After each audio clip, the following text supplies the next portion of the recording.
Well, good rising, everybody.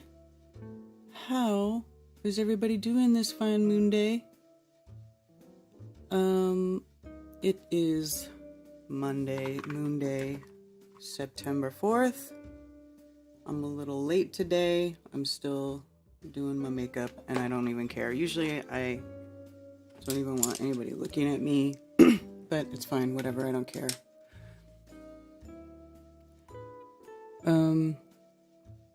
How's it going? PSYOP within a PSYOP at Rockfin, Cody Bocephus, and Mark Wantraba. Good to see y'all over there. And of course, I'm also streaming on Rumble. Hello to Rumble. And on Facebook. Hello to Facebook peeps. I don't see your chat though, so forgive me if I don't answer your chat. The chats I see the easiest are YouTube, Rumble, and Rockfin. But most people chat on YouTube. So let's go to say hello to the people in chat. The metaphysician. To answer your question, don't know, don't care. Brian S. Stavely, hi. Rose 777 3.0, hi Rose. National Memorial Gardens, Anson Howard, good to see you. PSYOP within a PSYOP, unindoctrinated. FE Nation, Jason Ray. I got 5 moons of Jupiter last night. Wow! 5 moons of Jupiter last night, it was close to the moon. Hey, that's pretty cool.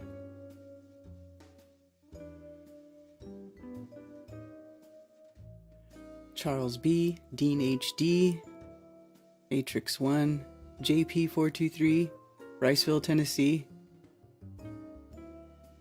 2 cups of tea. Hi, Valley Parks.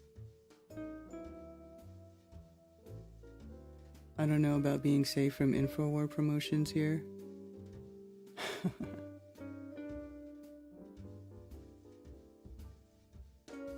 Did Rose bounce? I don't know. Hi, Jonna. Ted. Hi, Ted. Truth and Justice.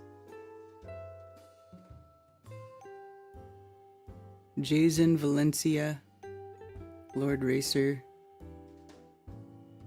Valley Parks.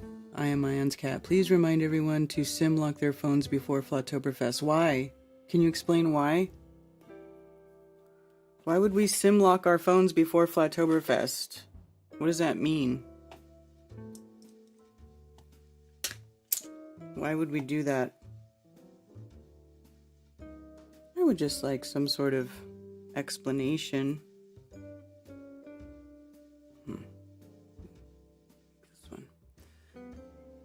Anyway.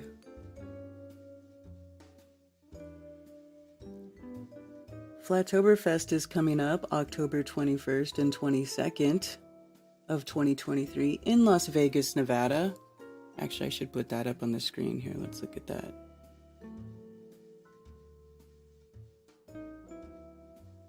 Flattoberfest 2023, Saturday and Sunday of October 21st and 22nd. 12 p.m. to 10 p.m. both days. We are going to have live presenters, live music, raffles, live Q&A, lots of fun stuff in store. I'm not going to tell you guys because you have to be there. If you're going to go, you'll see. If you've been to my events, then you even know. You know, right? That,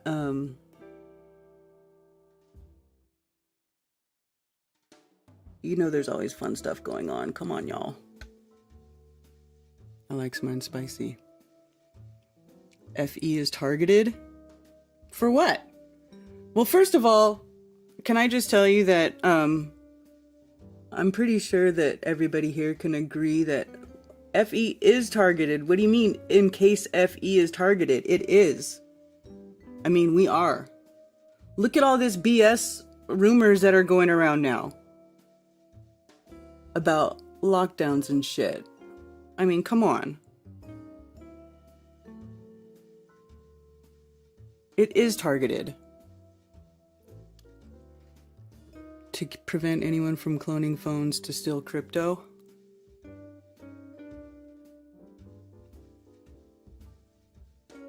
mean, I guess you probably shouldn't have your crypto on your phone. Anyway, that's not really the safest thing to do. You have to be really careful about stuff. How about getting there you go, get a blue bag, and keep it under your blue hat. Listen, what is with all the blue stuff? I mean, it's not even funny to me anymore. The blue, the stupid blue jokes and all the blue stuff didn't, like, come on, you guys. You can get a Faraday bag. Get a Faraday bag for your phone. Won't that help? How about you just get a Faraday bag for your phone and keep your phone in your Faraday bag?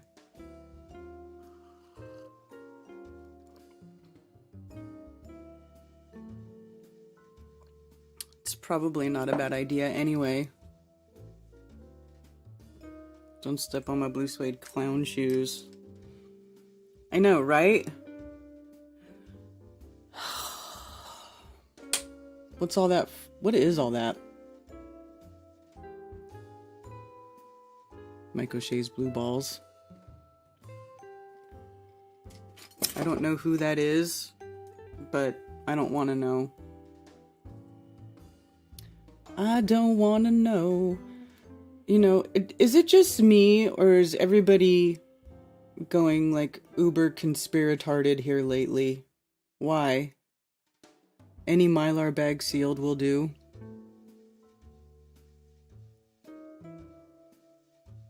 I was thinking about this morning, you guys. I was thinking about it. I was like, why is...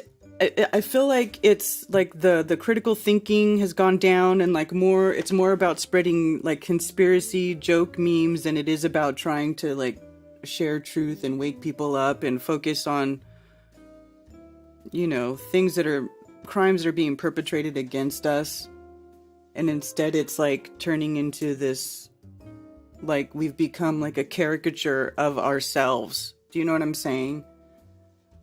I feel like whatever this is, it's become like the caricature of itself. I need to hook up my call board. Welcome to the conference center. You are a host. And so I was thinking about it this morning, and I was like, what is it? What's been going on? What is it that has been happening that's making everything, just feel like it's, I don't know. Does this make sense to what you guys are saying? To what I'm saying? Does anybody hear it? Remember when we didn't talk on the phone until we got home? Totally missed those days. I know, right? Right, so I was thinking about it this morning, and you guys, I'm convinced it's TikTok. Every time I see one of these stupid viral videos, it's got the little TikTok bloop at the end, right? And, when TikTok started getting all trendy a while ago, I was saying, I'm like, yeah, I don't really have any interest in,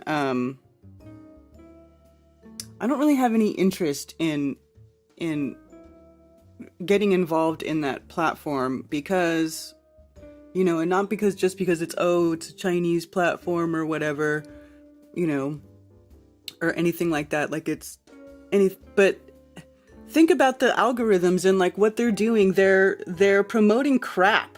It promotes so much freaking crap, and it gets shared around. It's all over fucking... Even if you don't watch TikTok, you're watching TikTok videos. Like I was saying before, I'm like, I don't even want to be involved in that stupid platform. I'm not going to sign up for it. I'm not going to start uploading videos to it. Because I just didn't want to. I didn't want to, have to start building on another platform for one thing. And I also just didn't like that it was so short. Like everything is so short on TikTok. I just felt like I don't need another thing destroying my attention span, because as it is now, I feel like my attention span has been, you know, really, really destroyed. And I've been working to try to not spend so much time on social media so that I can start focusing on stuff for longer periods of time and not get so bored, you know? Because I feel like that's happening. Like, even though I'm not on TikTok, I feel like I'm suffering from it as if I was. Does that make sense?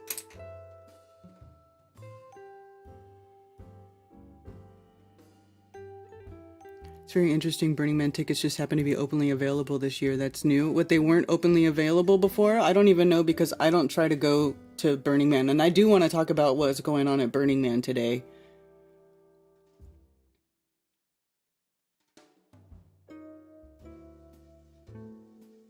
Who names do have a flavor of perverted status peppered with immunity. Tickets are usually hard to get. I don't know, because I don't ever try to go to Burning Man. My phones are open, by the way. 848-222-2480 if anybody wants to call in. You know what? If anybody's ever been to Burning Man, I'd like to hear from you, because I've never been there. Hello, Chicago artist. They need to divide us. You cannot believe what they say, right? You can make your own Faraday bag with screening and duct tape, pretty cheap, or you can buy one already made. There is a link in the shopping section on the Effie Clock app. Yeah. Yeah, I think you can even get like that copper tape. It's like very thin copper like roll. You could just even use that. Anyway, yeah, it is easy. Just look it up. You can make your own Faraday bag for your phone.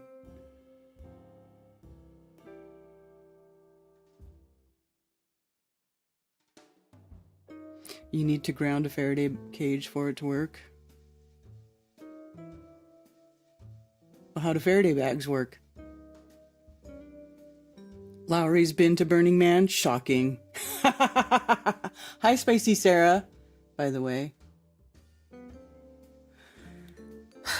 Yeah, so anyway, I'm beginning to think that TikTok is starting to take its toll, even on this community, because I feel like this whole freaking, you know, the blue this and the blue that, and the blue umbrellas didn't burn, and this blue fucking roof to this house that isn't Oprah's house, and not only is it not Oprah's house, it's not even on the fucking island where the fire happened. You know, it's like that type of shit. And it's viral. It's everywhere. People keep posting it on my timeline on Facebook.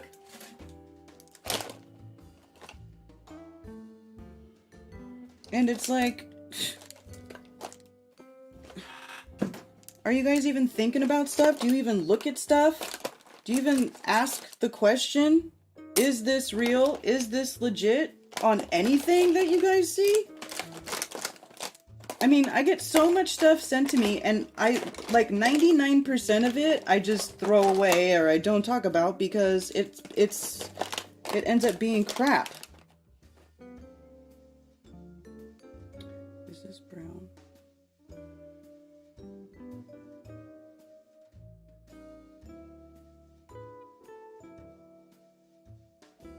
I can't tell what color this is. Waterproof eyeliner. Well, what fucking color is it?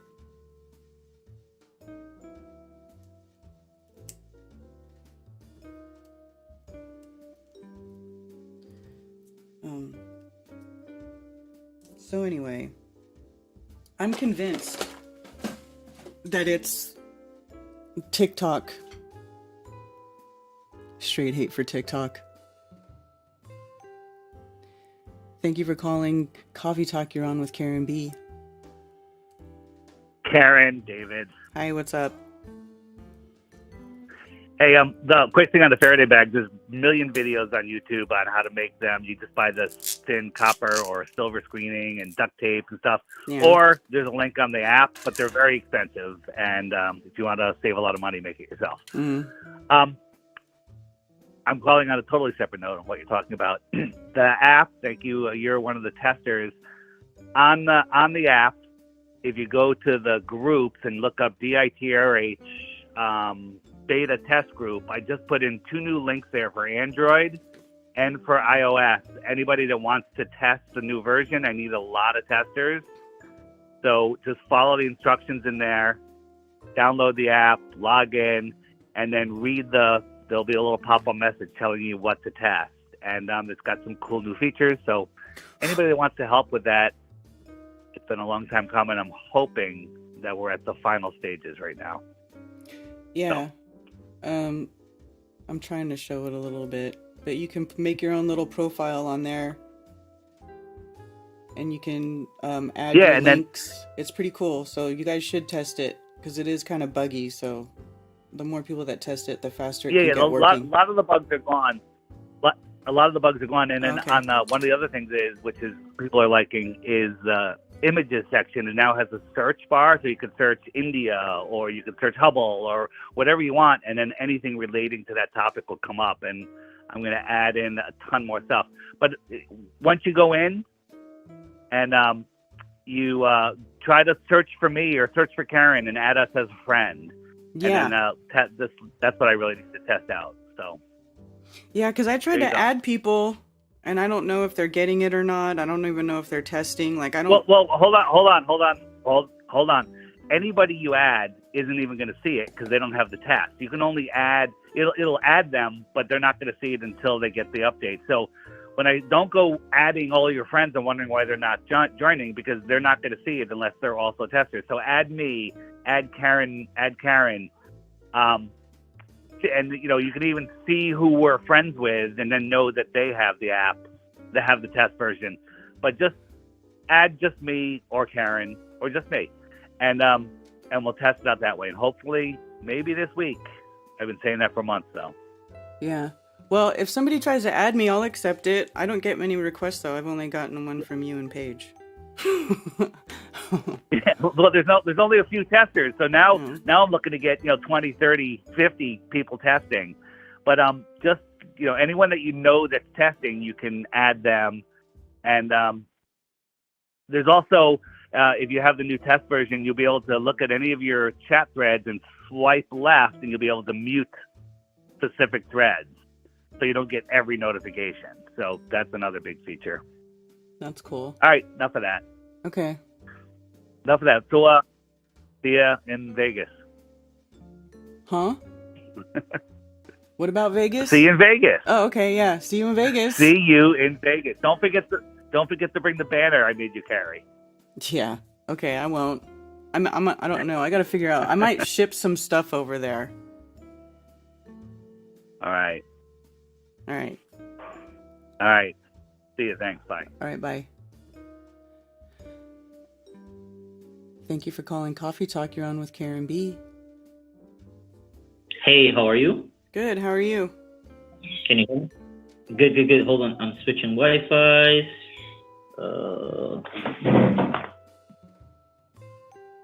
Okay. I think this is...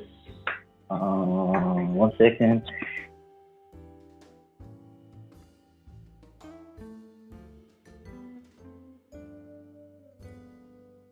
Hello?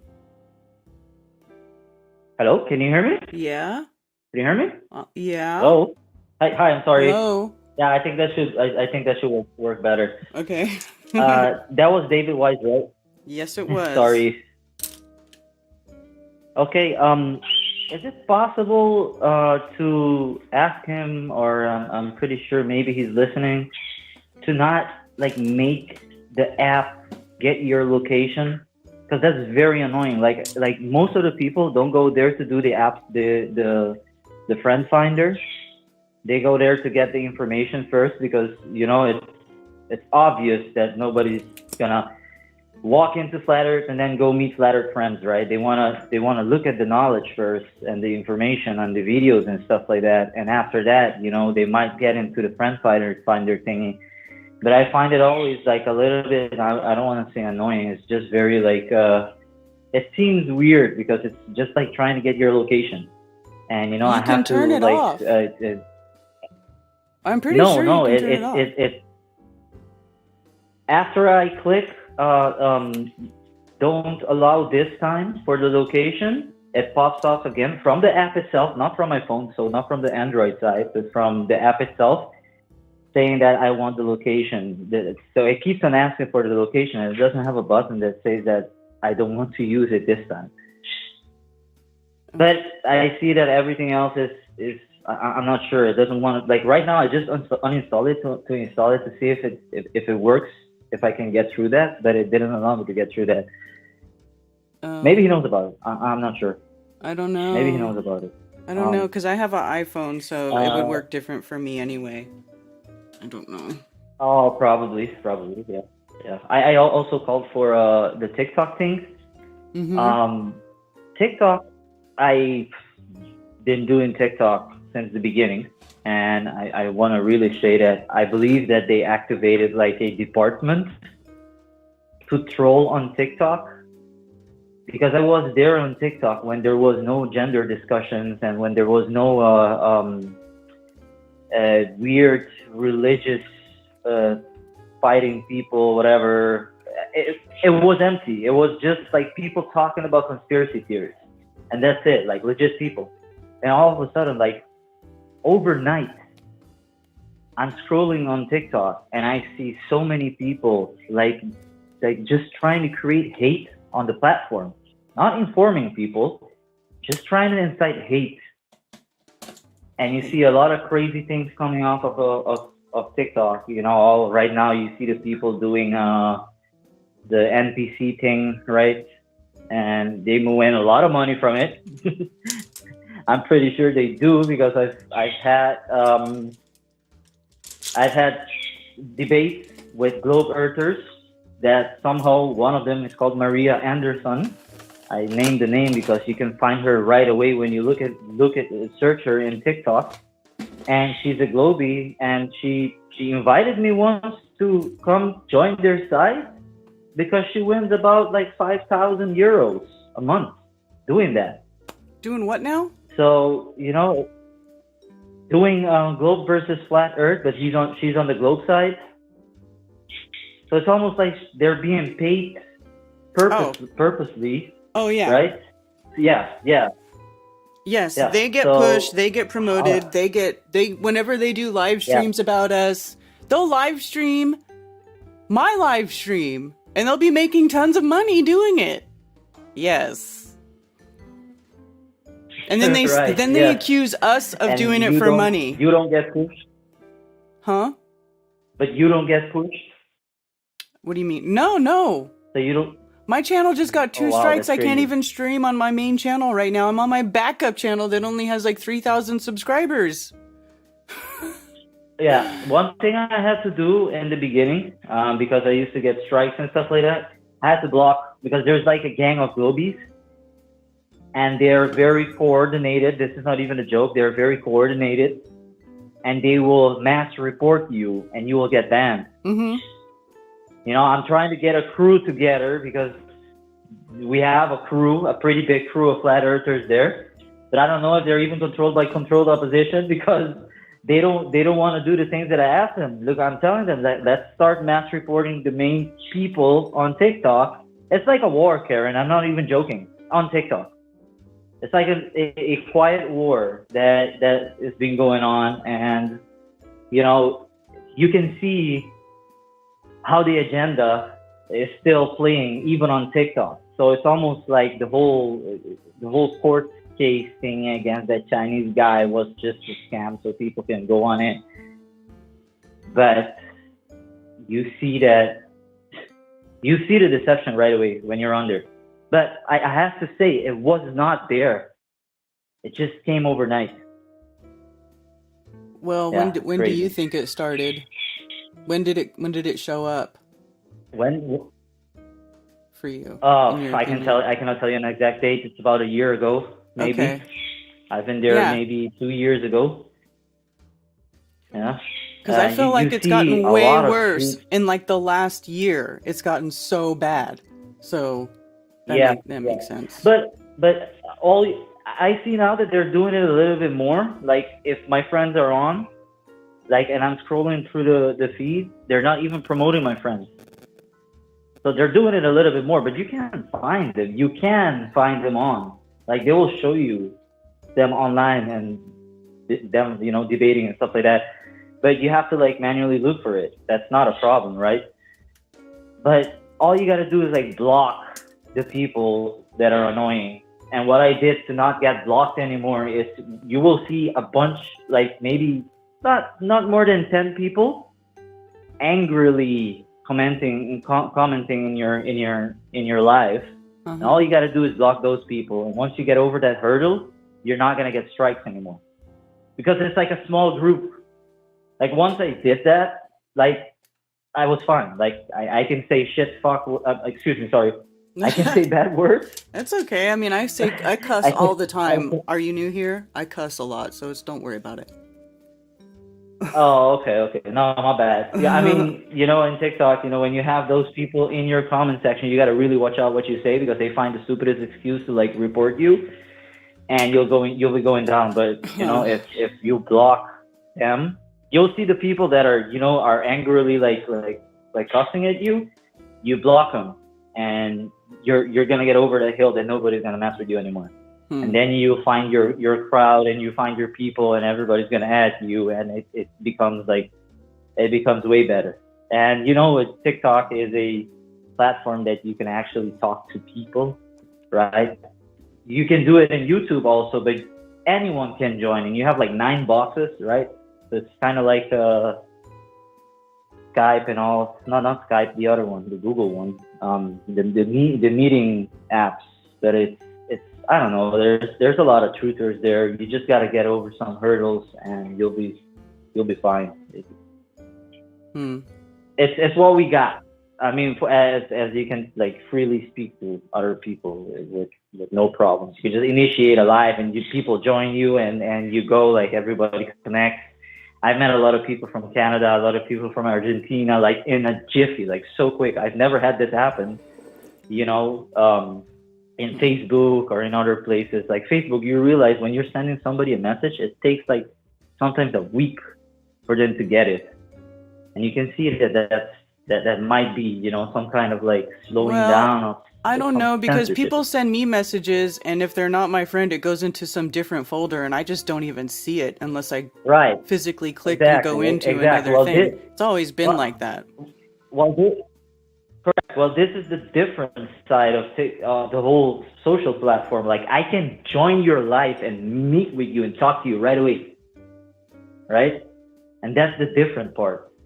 Like with Facebook and with these other, YouTube, I can still call you and talk to you, but you can have like multiple people talking together, and well, we can do that here too. Yeah, of course.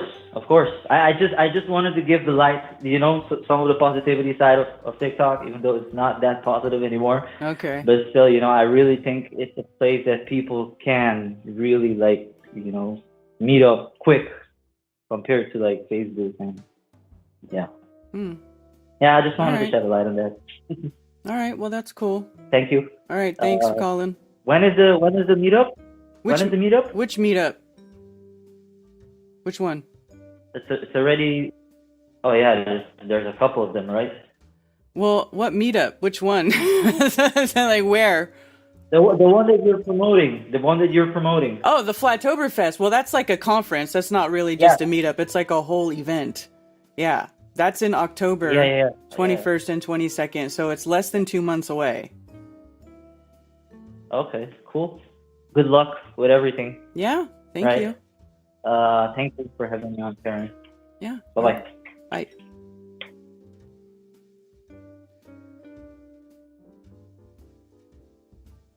David says, if you don't want the app to have your location, just don't log into the friend finder. Just don't log into friend finder if you don't want your location found. According to David.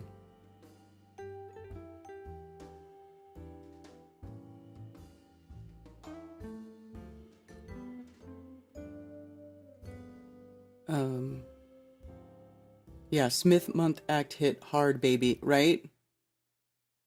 News is the TikTok clips, yeah. Thank you for calling Coffee Talk. You're on with Karen B. Yo, Karen B. Tony Coriolis. Hey, how's it going? Doing good. So this past weekend, I went up to Flagstaff for like an Airbnb. Someone wanted to do that for their birthday, and luckily, I just knew that I had time to plan everything out. So a thing that I did lately, I promoted a YouTube channel, Tell Me What You Love, on Strange World when I called in. Mm-hmm. And I said that it's like my favorite flat earth music I've heard anyone put out. And it is like, you know, kind of not clubbish kind of music, but it's just music that gets you, you know, feeling good. So I brought my huge speaker and I was just playing that on like kind of just a low level, and everyone was digging it. And then it really got, you know, just everyone talking about flat in the right way, because everyone was jamming to the music. So just once again, I want to promote that Tell Me What You Love. I have all this stuff downloaded now, and it was absolutely perfect for. I think I remember weekend. that channel. Don't Like they have... me promoting it? No, I mean, I think I remember it from before that. I have to look it up. Let me see. Okay, yeah. He's definitely been around for a while, and then I recently found him and fell in love. So, yeah, his music is so good. All right. I can't find it. Why can't I find it? So the current name of the YouTube channel is Tell Me What You Love, 'S, back. Is it like other spaces? No spaces in Tell Me What You Love. That's all one word, no spaces. Tell Me What You Love all together, okay. and then 'S, back. Yeah, okay. Yeah, awesome. And really, I play it all the time. It's like my favorite stuff. That's cool. You know how like they say people have different learning styles? Like some people learn off of reading stuff, others learn off of hearing stuff. And then I forgot what the third one is, from doing stuff, I guess. Uh-huh. I'd say I'm in the category of hearing stuff. So this is really like my, my avenue of, you know, intelligence. I don't know. All right. I like that stuff too.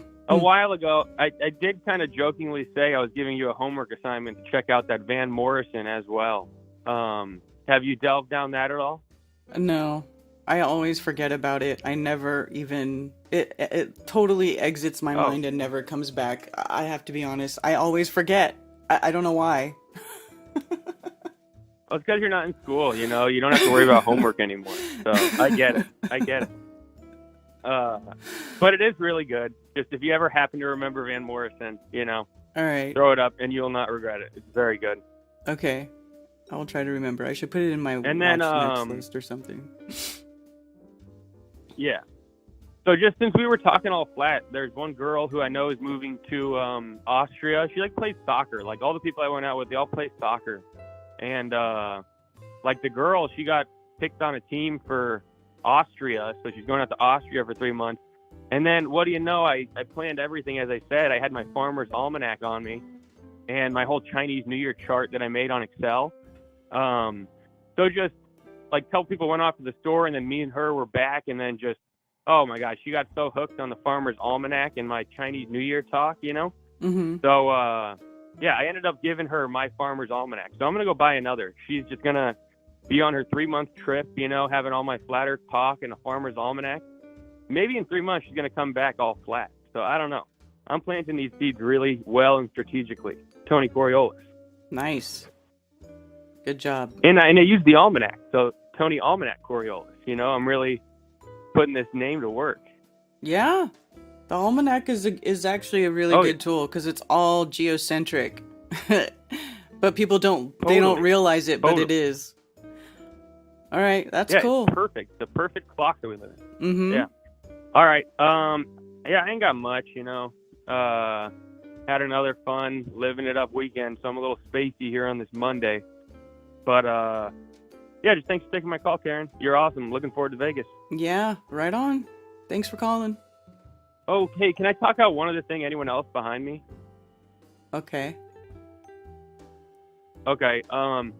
So there's something out here in Arizona called the Waste Management Open. It's a big golf event that happens every year.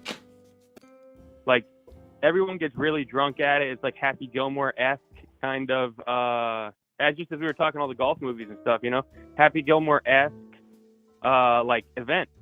So one guy that was on Tinfoil Hat, like a conspiracy guy, Tim Pachote, you know, he was at the live Tinfoil Hat show, and I ended up, like, offering him tickets to Waste Management because I had some extra.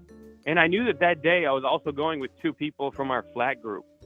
So I know that, like, he wasn't flat, but this is me trying to plant seeds, you know, even back then, to someone who is a for sure conspiracy theorist. This one guy who's on Tinfoil Hat, like, he's on Union of the Unwanted. It's another conspiracy show that they do. So I invited him, and then he showed up with another guy, this guy Josh Sigurdson, who runs World Alternative Media. So it was kind of me and the 2 flat girls, and then Josh and Tim. And Josh and Tim are all definitely anti-COVID and everything, but flat, they were still, you know, holding their reservations. And so the guy Josh just put out a video today that says, he's on Rockfin too. He put out a video that says, lockdowns are coming. New York and California are starting. Like, Alex Jones was right, exclamation point. How do you feel? You still think, you know, same thing ain't going to happen? I could see it, but I don't know. I don't know if it's going to happen or not. All right. Are you asking me if I think it's gonna happen? Yeah, because just as the last time when I mentioned it, and then another guy called in and said, hey, did I miss something? Are lockdowns coming? You're like, well, Alex Jones said it, so I don't know. No, dude, I do not believe, totally. I don't think lockdowns are gonna happen. I think that's fear porn. I think it's FUD. Fear, uncertainty, and doubt. It's more harvesting of the frequency of fear. It's just, you know, it's more fucking psycho babble bullshit. In my opinion. It is totally. And I just think there's no way it's going to happen like it did last time. So I want them to try it again, because there is no way it's going to go down like it did last time. I will literally walking around. I've said this before. I will walk around and I will call people retards. If anybody tries to fucking pull that mandate bullshit on me or tell me that, I'll be like, absolutely not, you fucking retard. I can't believe you're even going along with this bullshit after everything that's gone on.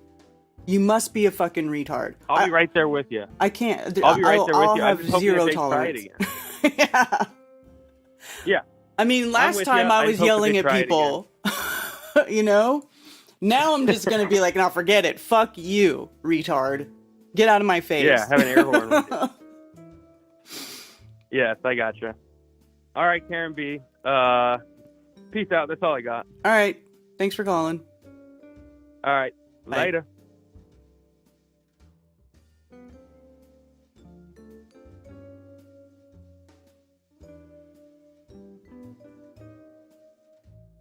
There hasn't even been talk. I don't understand why people think lockdowns are coming back.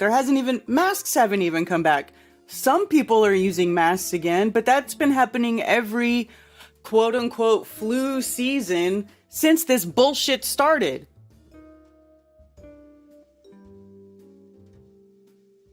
Hello, Artist Seer. Good to see you. Hello, Boston Ray.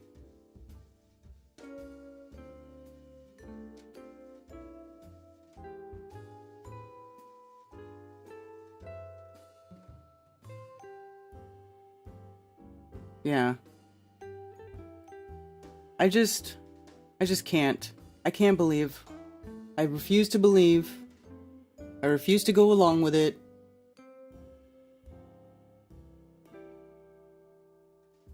I don't play FUD.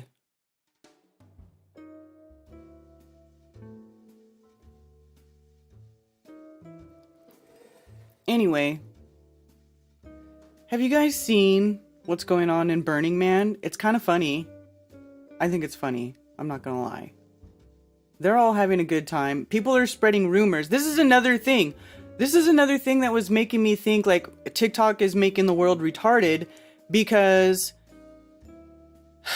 they're starting spreading rumors that there's Ebola, there's fucking horrible, not even very good Photoshop pictures of hands with like monkeypox on it, and oh, it's going around inside, and there's Ebola, and it's just like ridiculous rumors going on, and it's all fucking little TikTokers with their little bloop thing at the end doing it, and it's like, oh, nobody's telling you there's Ebola inside Burning Man, and then they have, you know, it's like, it's just, that's the type of shit, you know. It's like, maybe at one point in the very beginning it did look like people were finding good stuff. Flat Earth was getting millions of views, blah blah blah, right?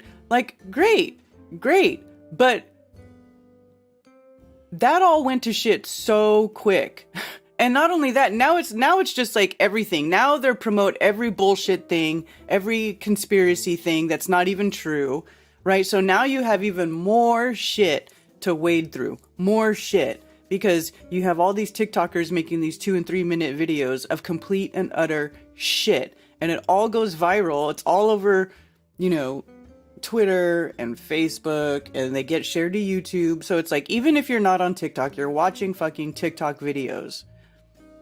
And most of them are stupid. Like that stupid TikTok video where the guy said he was powering up a grinder from a fucking tree. That was stupid. And everybody's sharing it like, oh, look at this, free energy from the tree, right? And it's like, it was total bullshit, right? If it was that easy, everybody would have been doing that already. And what was the other? And the stupid blue laser. The blue repels the dew. Like, it's almost like a fucking campaign slogan. Blue repels dew. And then everybody just keeps going for it. I'm going to paint my house blue. Everything blue. Nothing blue burn. Like, what is going on? You know, we're not even talking about the real tragedy at hand, which is like all these people that are dead. There's like 1,000 people that got burnt alive. And everybody just wants to make jokes about painting their roof blue. It's really fucking stupid, if you ask me.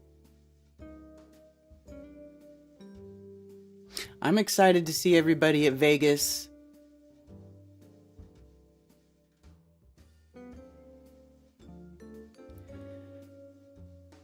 If people had green hair and could photosynthesize food with it like plants, could we live forever? Maybe we would no longer have to poop. This is from Rumble. Van Morrison, that's the brown-eyed girl guy, right? Yes.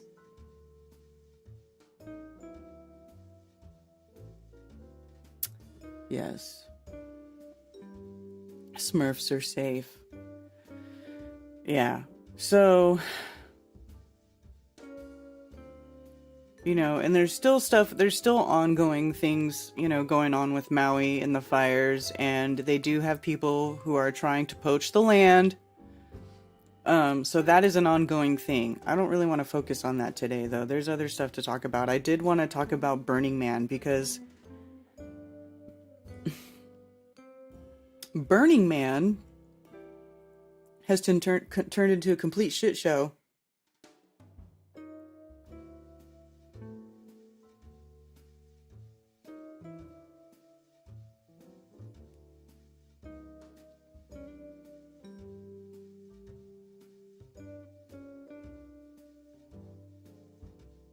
So Hurricane Hillary, brought a monsoon into the dry lake bed where the Burning Man was going on, and it turned it into a big swampy muddy mess.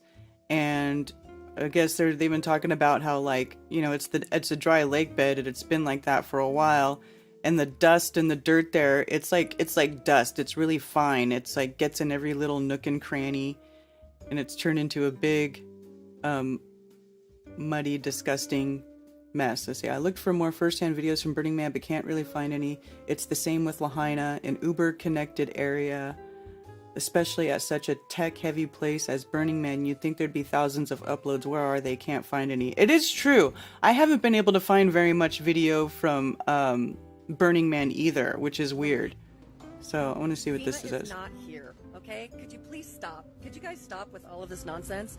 I am here on the playa at my hospital, and everybody's okay. There is no Ebola. Someone said somebody tested positive for Ebola. We don't even have the capability to run a CBC. You think we're going to do Ebola, which is probably some sort of send out? No. FEMA's not here. Ebola's not here. We are all having a good time. And in fact, the man that you see right out there is burning tonight at 9:30. We're burners come rain or shine. We actually have all been having a pretty decent time. Can't speak for everyone, but I can speak for the people at the hospital and the people that I'm surrounded by, which is a pretty large chunk of the city, and we're all okay. We're gonna burn the man tonight. It's gonna be a blast. We're all okay. FEMA is not here, okay? Could you please stop? And then there was another video that I saw that somebody shared. Let me see if I still have it. Everybody, there was a couple, there's like all these TikToker videos that are going viral talking about all the shit that's going on inside of Burning Man, but none of them are actually in Burning Man. They're just making videos about it. There's also this that I saw. So, what do these guys say? Chuckle fucks. Hey, chuckle fucks. There is no Ebola outbreak at Burning Man. If you believe that there's an Ebola outbreak at Burning Man, you are a dumb shit. Just remember, misinformation travels faster than real information. There is not misinformation. This guy's not wrong. Man. And if you want to believe that, you are a dumb fuck. Period. Full stop. Yeah, so it's funny, but it did turn into a muddy mess and they can't really get out. Their vehicles are trapped. According to Burning. Oh, I'm playing that again. Anyway.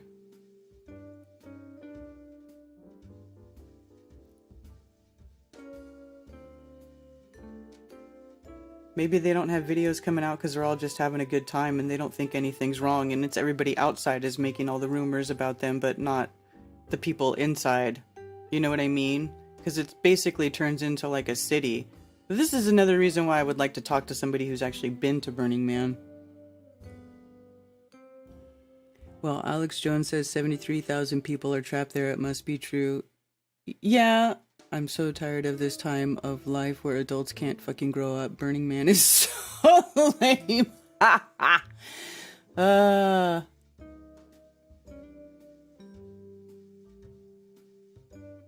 They're having a blast, right? All I see is people talking about how they're just out there partying and they don't care that it's all muddy and gross. Not trapped in mud, but not trapped there with FEMA in a deadly outbreak, right? No. Exactly.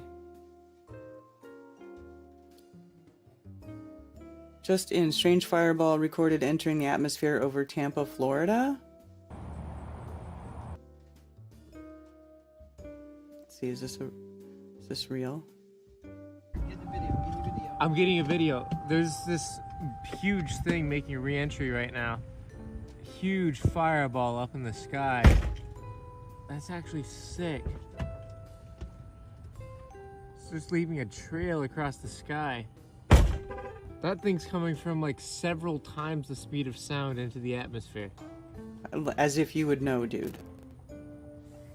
Where's the sonic Crossing boom? over the sky. Hold on, I need to get out and record this.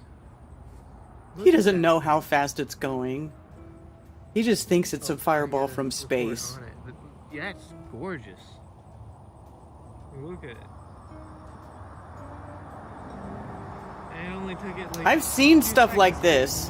I saw this in Folsom when I lived in California, in Folsom, outside of Sacramento. It's north of Sacramento.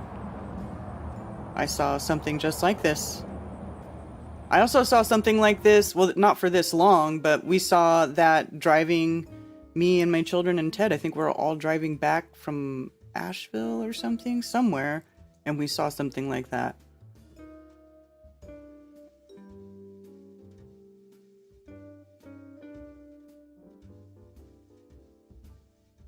And why is everybody freaking out about whether or not the plane lady is real? Oh my god, people are being distracted by complete and utter bullshit.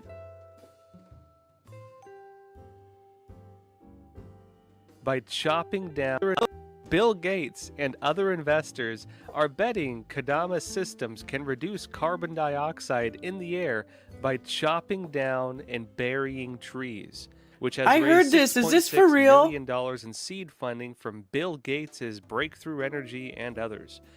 Scientists say burying trees can reduce global warming as well. I don't know where they're finding these scientists. What the fuck? To help address the problem, the U.S. Forest Services aims to thin out 70 million acres of western forests, mostly in California, over the next decade, extracting more than 1 billion tons of bone-dried biomass. Normally, when you cut down trees, when you're a lumberjack, when you have a lumber company, you're selling the lumber to build houses, people buying from Home Depot or whatever.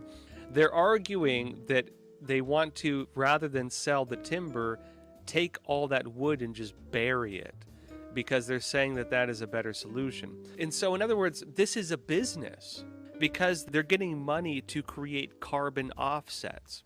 And this is what Bill Gates is financing. Yeah. Want to talk about some crazy shit? I did hear about that. So I want to see about if I can find more stuff about that. I wanted to look into that. If this is like are they really gonna fucking do this stupid shit?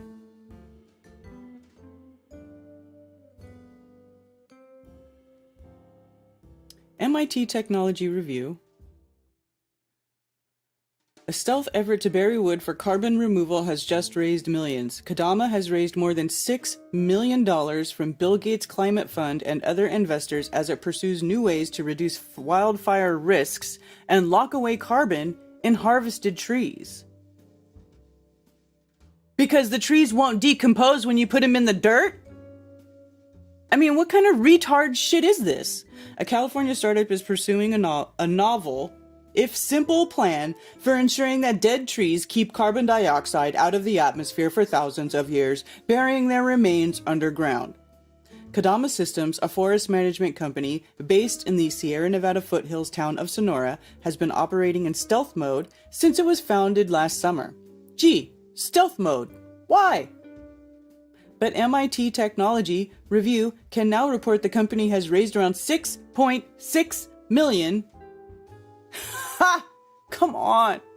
$6.6 million from Bill Gates Climate Fund, Breakthrough Energy Ventures, as well as Congruent Ventures and other investors. In addition, the payments company Stripe will reveal on Thursday that it's provided $250,000 research grant to the company and its research partner, the Yale Carbon Containment Lab, as part of the broader carbon removal announcement. That grant will support a pilot effort to bury waste biomass harvested from California forests in the Nevada desert and study how well it prevents the trees of greenhouse gases that drive climate change. So they're going to spend $6.6 million burying trees in the desert and then watching what happens. Wow. What a great way to spend money. What a great idea. How innovative. What the fuck? It's also agreed to purchase about 415 tons of carbon dioxide, eventually sequestered by the company for another 250,000 if that proof of concept project achieves certain benchmarks. Biomass burial is the potential to become a low-cost, high-scale approach for carbon removal, though there is a need for further investigation into its long-term disability. Oh, you think? I think there's a further investigation is needed into the intelligence of the people who even suggest this bullshit. What are you people doing? For the last several years, Stripe has pre-purchased tons of carbon dioxide that startups aim to eventually draw out of the air, permanently sequester, in an effort to help build up carbon removal industry. It has also helped establish a different model for counteracting corporate climate emissions that goes beyond simply purchasing carbon credits from popular offset projects such as those that involve planting trees, which have come under growing scrutiny. Oh, so now we don't want to plant trees, we want to bury them in the fucking desert. Because that'll help.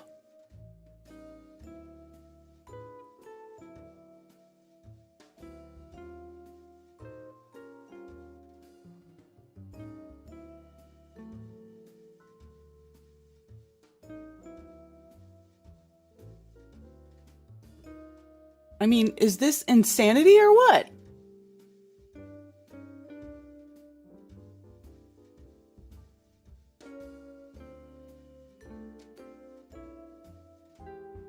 Well, Big Pine Saline says lots of stupid shit videos out there meant to muddy the water, not even psyop. People are stupid and do it anyway. Right? But they made a whole platform that makes it incredibly easy for the stupid people to do it in mass. They enabled them. They enabled the stupidity.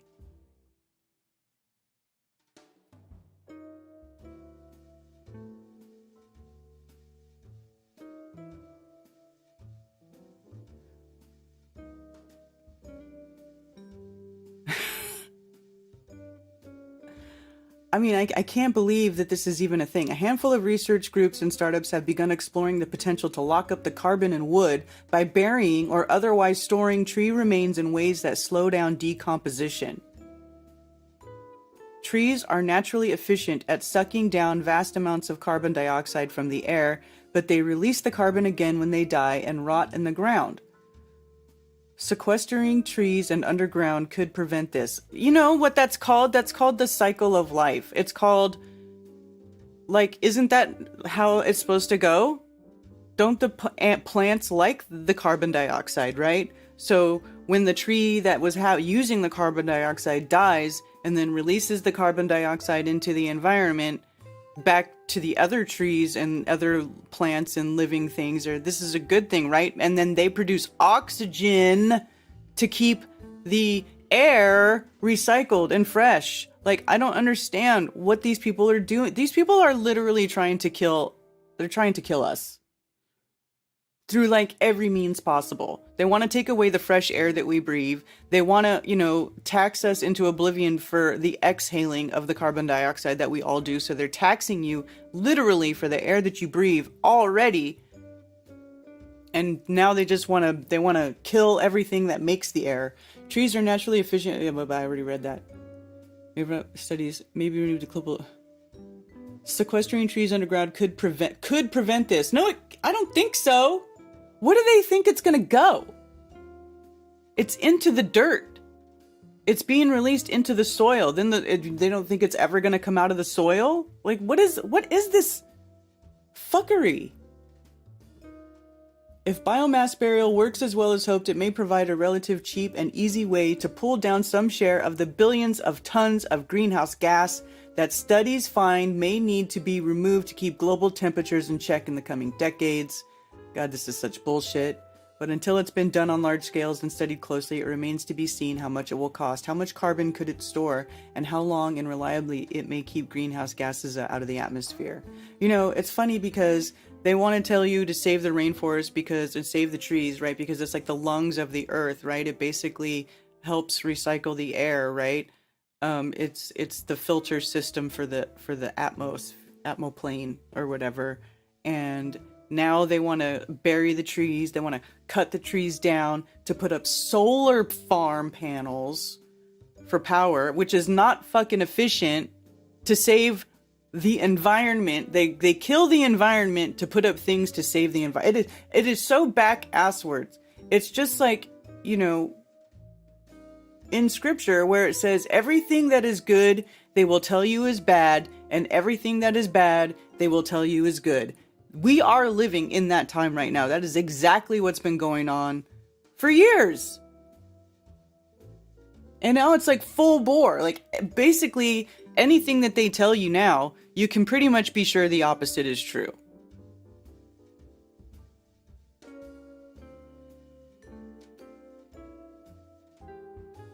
Gases do not dissolve in water.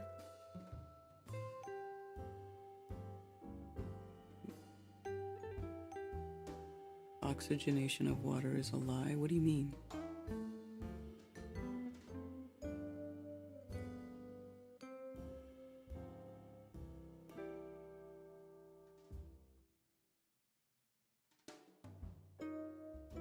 Everything is definitely inverted. And of course, they're going to draw on this. Following a series of devastating fire years across the West, a number of states are increasingly funding efforts to clear out forests to reduce those dangers. That includes removing undergrowth, cutting down trees, or using controlled burns to break up the landscape and prevent fires from reaching forest crowns. Well, why wouldn't you just do the controlled burns? Because forests do that naturally anyway. States are expected to produce more and more forest waste from these efforts as climate change accelerates and the climate... whatever. Harvested plants and trees are generally piled up in cleared areas and then left to rot or deliberately burned. That allows the carbon stored in them to simply return to the atmosphere. Oh my gosh. Okay, but this is going to be so much far less than other things that are doing... Like, all of it's doing it. It's just part of how this place works. Yet we're all still okay, right? This is all... It's the same thing as, like, when they're trying to tell you that your body's healing process, or the excretory organs excreting toxins, the snotty nose, the cough, the diarrhea, the sweating, right? All these things that happen when you quote unquote get sick, and that those symptoms are the sickness, right? When actually that's your body going through the healing process, the detoxification process, right? And they tell you that's the sickness. This is like the same thing. They're telling you that the things that we need in this world, the things that actually do contribute to the natural ecosystem of Earth as it was meant to be, are the things that are causing problems, and they're wanting us to... It's the same fucking thing. It's so frustrating. It's so frustrating.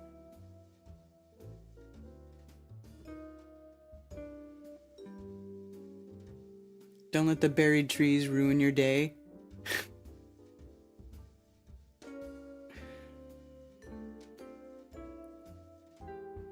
I use CO2 in my greenhouse.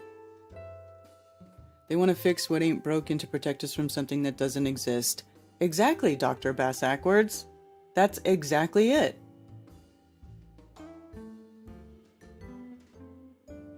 That's exactly what's going on. And to me, it's like blatantly obvious. It took me a while to get here to be able to see it, but it's so obvious. Oh, look at that. Oh, that's gonna cause global warming. You better watch out. Put dirt on top of it.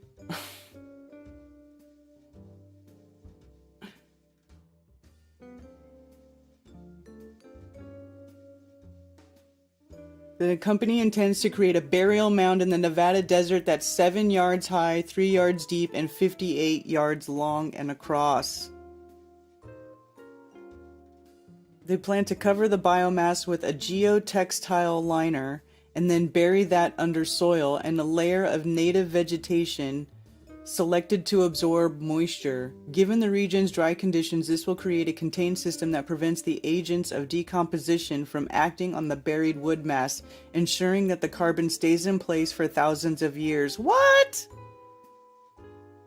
I don't believe you. I don't believe you. Friedberg adds that they'll also leave wood exposed at the site and create smaller side vaults designed in different ways. The teams will continue to monitor them and compare decomposition rates and any greenhouse gas leakage for years. The teams expect to be able to extrapolate long-term carbon storage estimates from that data along with other studies and experiments. Burial costs. Other startups and research efforts are taking different approaches.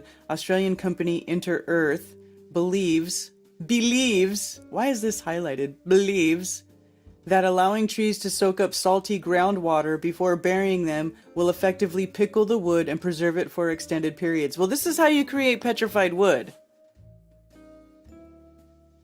This is how you create petrified wood. It's not going to pickle it, it's going to petrify it. The Carbon Lockdown Project, a public benefits corporation founded by the University of Maryland professor Ning Zhang, has proposed creating pits are lined with clay or other materials and low permeability, blah, blah, blah. Whatever.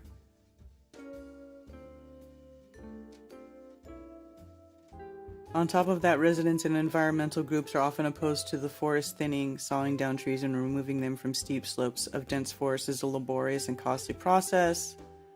Well, yeah, just leave it alone.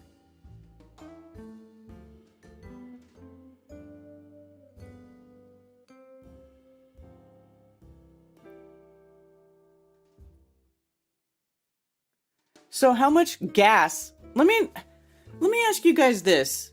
How much carbon are they going to release into the atmosphere, collecting their 56 million bone-dry tons of waste biomass so they can take it to the fucking desert to bury it? And what about the machines that they're going to use in the desert to bury the wood? I mean, are they doing this shit by hand? Because if they really cared about the environment, all these pieces of shit would be out there with shovels if they want to go bury the wood. Go bury the wood, zero carb emissions, do it right, don't use any heavy machinery, none of that. You got to carry it all yourself. I mean, it's ridiculous. What a joke. What a joke. MIT Technology Review. You know, MIT is supposed to be like, that's where smart people are supposed to go to school. They're supposed to know stuff. This is ridiculous. Brilliant or crazy? It's crazy!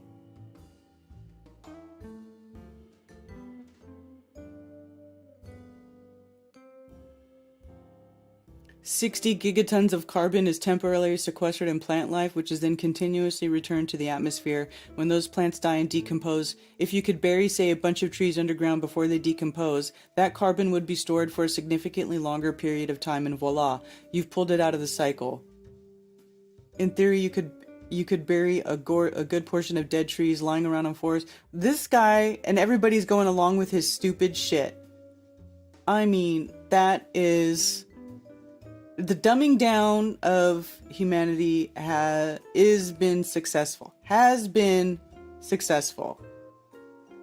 It's done. Everybody is fucking retarded.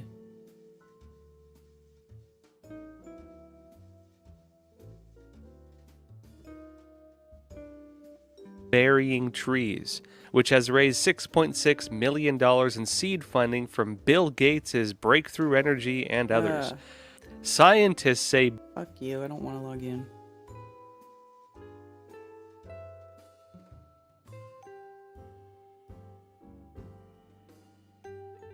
Yeah, anyway, that's that. So that's happening. Bill Gates wants to bury trees. I mean, the whole thing is just retarded.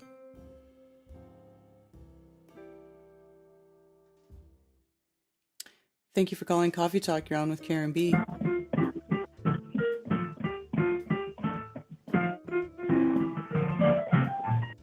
Okay, well, when you turn your bullshit off, maybe I'll talk to you. But I don't play those games. Alright. So, Brandon, if that really is you, if that is your name, in Santa Cruz, if you are in Santa Cruz, I don't think so.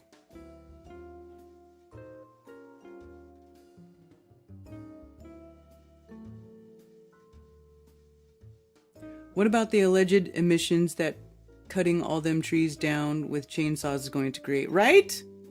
Cutting the trees, using the big equipment to move the trees. I mean, have you seen these big heavy machines? They burn lots and lots of gas to move these trees around. Then you have to load the trees onto these big trucks that haul the trees to the desert from all over wherever to go get buried in the desert by more heavy machinery.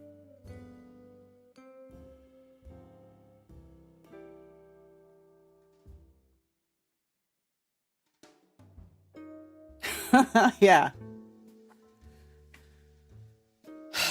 I mean, that's just crazy to me.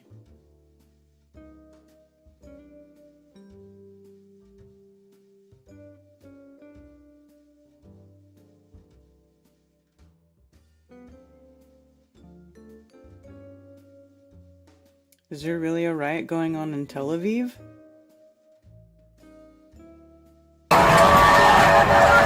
Whoa.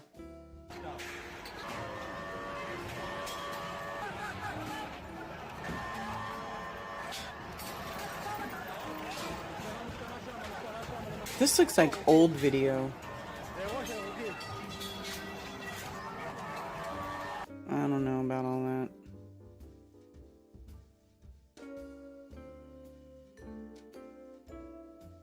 Anti-chippers are the latest group of awful people we now have to worry about, as if these troubling times haven't already encumbered us with enough challenges. That's funny. Is this really an article? Anti-chippers? Yeah, I am anti. I'm anti whatever. If the government is pro, I'm anti.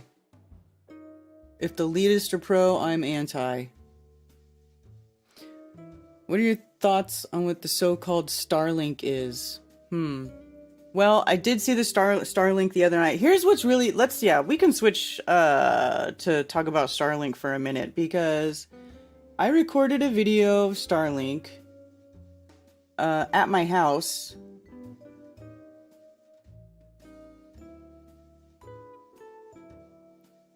The other night.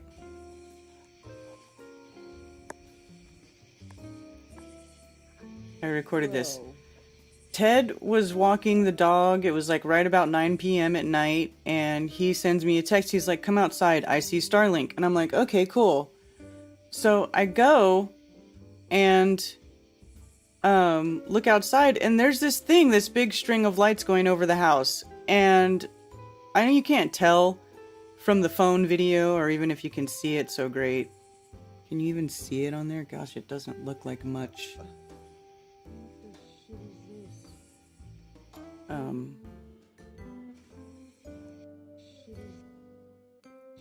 It looks brighter. It looked brighter on my phone. Maybe I need to download the HD video.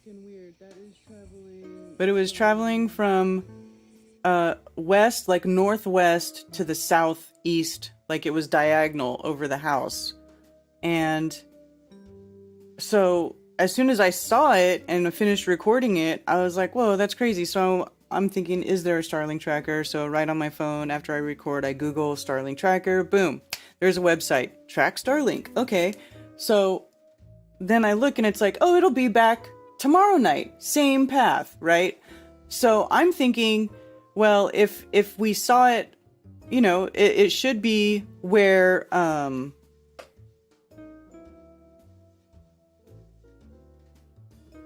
might try to just put this, because that was horrible. But it should be... No.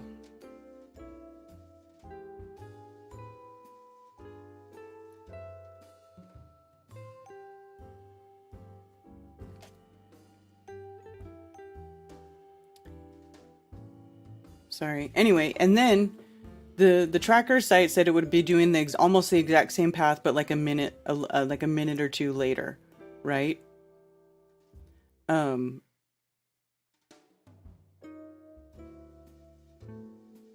So I'm trying to find that video.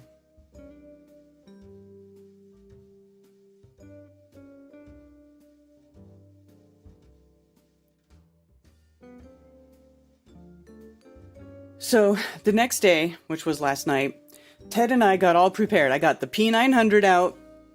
I charged all the batteries. I charged the drone. I charged the drone batteries. I was like, okay, you fly the drone, and you can catch it at least coming over the horizon, or maybe going over the horizon, coming and going. And then with the P900, I'll record it going over the house. Well, that thing did not show up. Not even in the distant, it was like not even there at all last night. Nowhere to be seen. We were out there for quite some time, before and after the time it was supposed to be, right, like 5 minutes before 9 o'clock. It did not come back.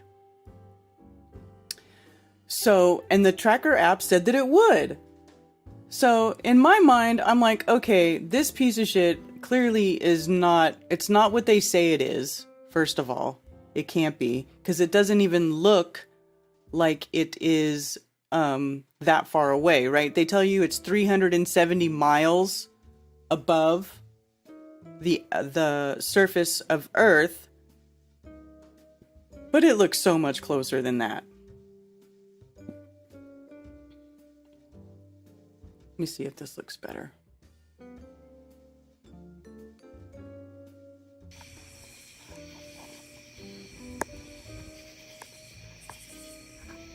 Bro. I'll mute it so you don't have to listen to all the bugs and shit, but is that looking any better?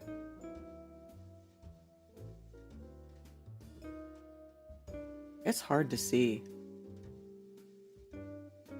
but there is a long string of lights. Anyway,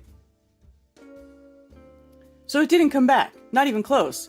And then I hear that people like way north of me saw it last night. So according to what they say, where they said this thing was going to be, it showed up in a completely different place, which is weird because if you go and do the ISS tracker, which is how I've used to record the ISS, and other people I know have used to record the ISS. Jaren used it to record the ISS. For whatever reason, it works. Wherever they say that thing is going to be, it ends up being. If it's going to transit in front of the sun to the moon, you do see it. I've seen it. Jaren's seen it. Whatever it is. But this thing, they clearly don't have it dialed in. I don't know what it is. What is that Starlink thing? It looks like something that's being dragged behind like a drone or something. It looks like a string of something being dragged behind a plane or a drone is what it looks like to me. But it certainly doesn't look like anything in space. Saw it once 2 years ago, haven't seen it again.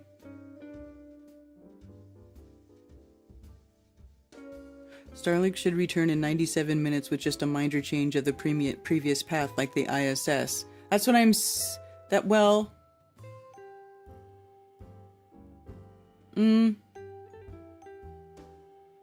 I don't think it's going as fast as the ISS. The ISS is supposed to be higher and faster, I think. So I don't think it would be just like the ISS, but if it's quote-unquote in orbit, you'd think that it would at least follow some sort of regular orbit path, like they say.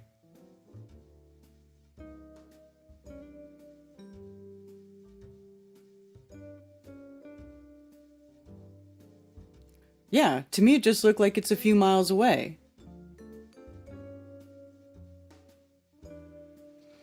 Let's see. Can I rotate this video?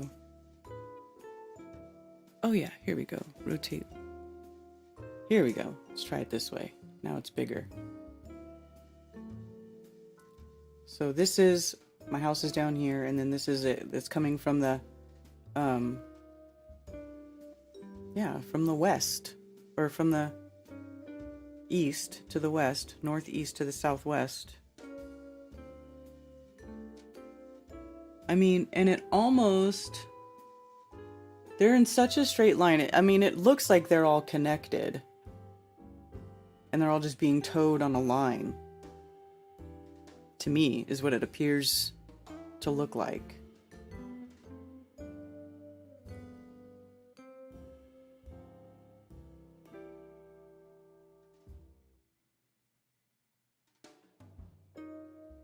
Gosh, it's so hard to see. It's right there.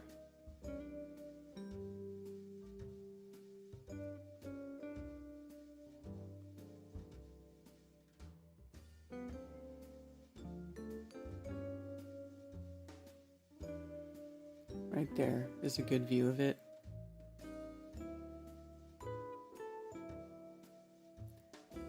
You know, I wanted to get video of it with the P900, but it passed by so fast. If I'd have ran in to try to get it, I would have missed it. That's why I looked at the tracker. Because look, it's a Starlink tracker. Like, let's see.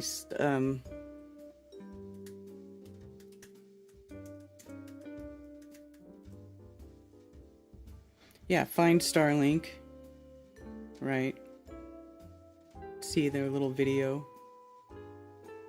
So, country, United States.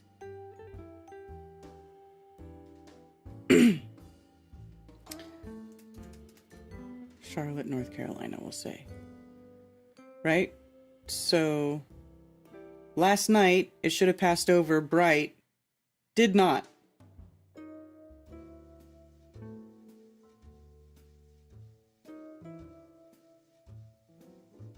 See, these are all dim, dim, dim, dim, dim. I don't know where it was, but it wasn't over here, like they said it was. Look from west to south.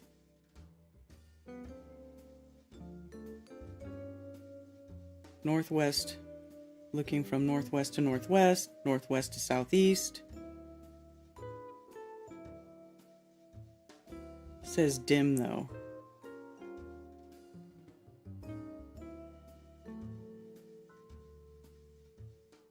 Anyway, this one did not work. Last night, it was not there.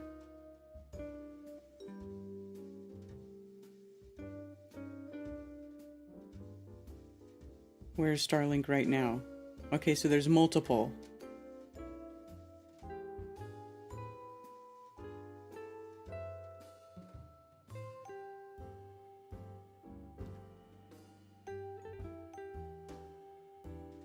So this one's way over here now.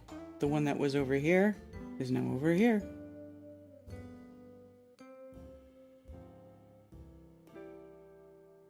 So they have multiple Starlinks up at any time. Allegedly. So what do we got? 1, 2, 3, 4, 5. Yeah. I don't understand really how this is supposed to work, but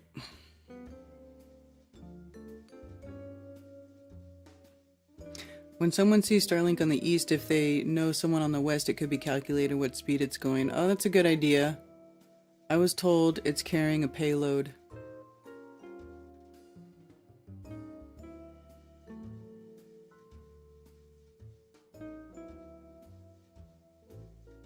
Burning people out so they can grab the land at pennies on the dollar. Exactly. Oh, it's 11:11, y'all. It's 11:11. It's 11:11. Spirits listening. 11:11. New resonate. Beginning. Reflect. Visualize. Opportunity. 11:11. Spirit listens. Knows more than we do. Visions manifest. In mind. Manifest your reality. Abundance. Yeah, man, I think it's just a bunch of crap being towed by something, maybe a drone or something. I don't know. I think they have they might be using their quote-unquote hidden UFO tech to even tow these things around. You know what I'm saying? You know, who knows?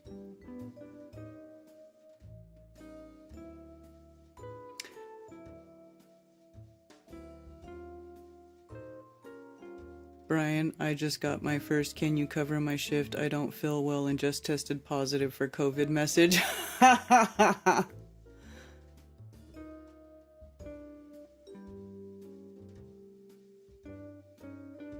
That's hilarious.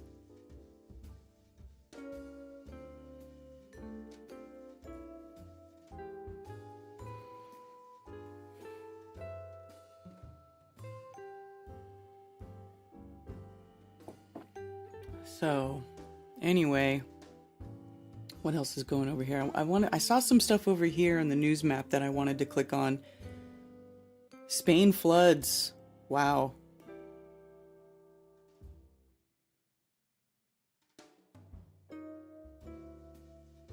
Rise of invasive species is wreaking havoc across Earth. What? Scientists warn invasive pests are taking a staggering toll on society.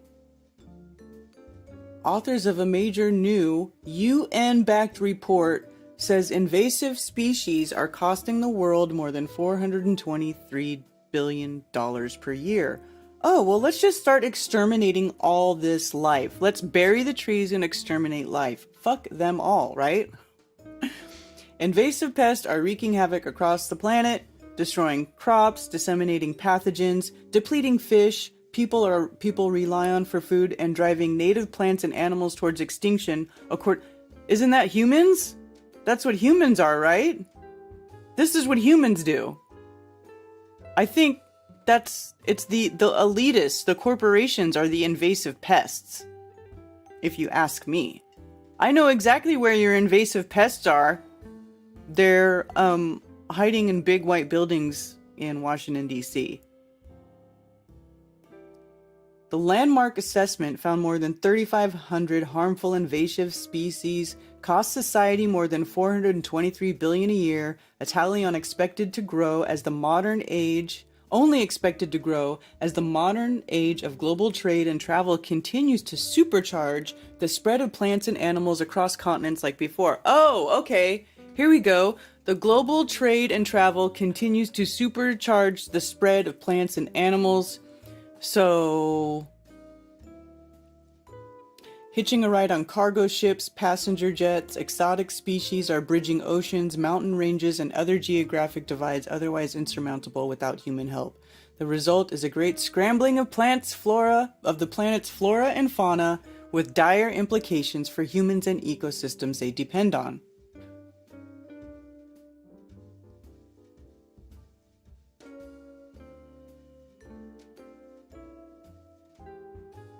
It's not normal that a species crosses the Atlantic, not normal that it goes from Australia to Chile. Well, that depends if it's a bird, because there's birds that migrate that do that kind of shit all the time, right? Well, maybe not from Australia to Chile. But they do travel. They go intercontinental.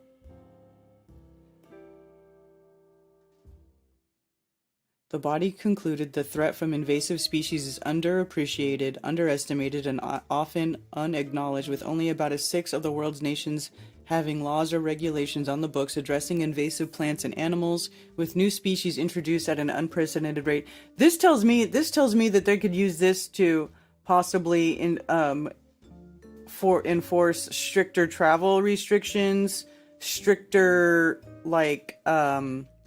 customs, right? Because all this stuff, the customs is what's supposed to control all this stuff, right? So now they're going to make it harder for you to travel. You're going to have to get anally probed to make sure that there's no hiding invasive species up your ass. Traveling from Australia to Chile probably is what's going to happen.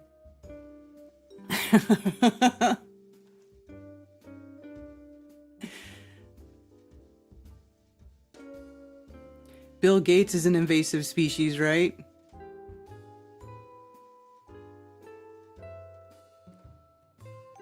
The 400 billion that disappeared into the NASA hole. Yeah. The web of lies support itself. Exactly, Anson Howard. The web of lies does support itself. They always roll in one of their lies into another lie, and they use all of their stupid bullshit lies to prop up each other. It is a total house of cards. A total house of cards. And we need to knock that shit down.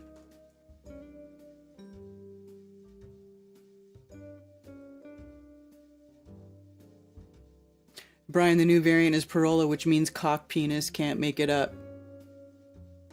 I did see that. Let's look that up. They're also calling it Eris. Is Eris the same as Ebola? Let's see.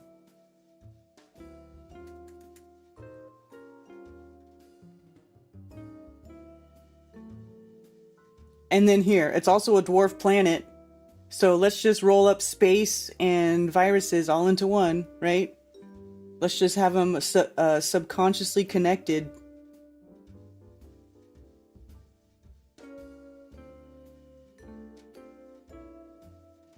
Air is responsible for 22% of COVID infections. Blah, blah, blah. How about this? Let's look up that parola word. New COVID variant. Parola. Parola.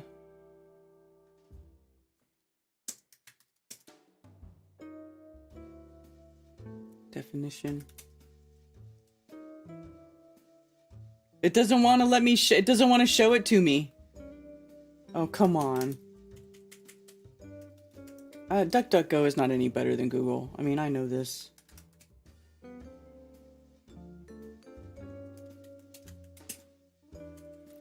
Doesn't want to show it to me. Did you guys see that?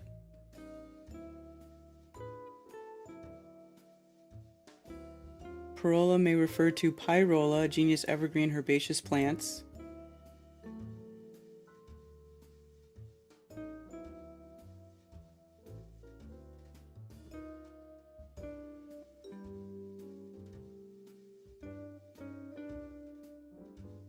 Here you go. Vulgar, dick, cock, penis. Pito.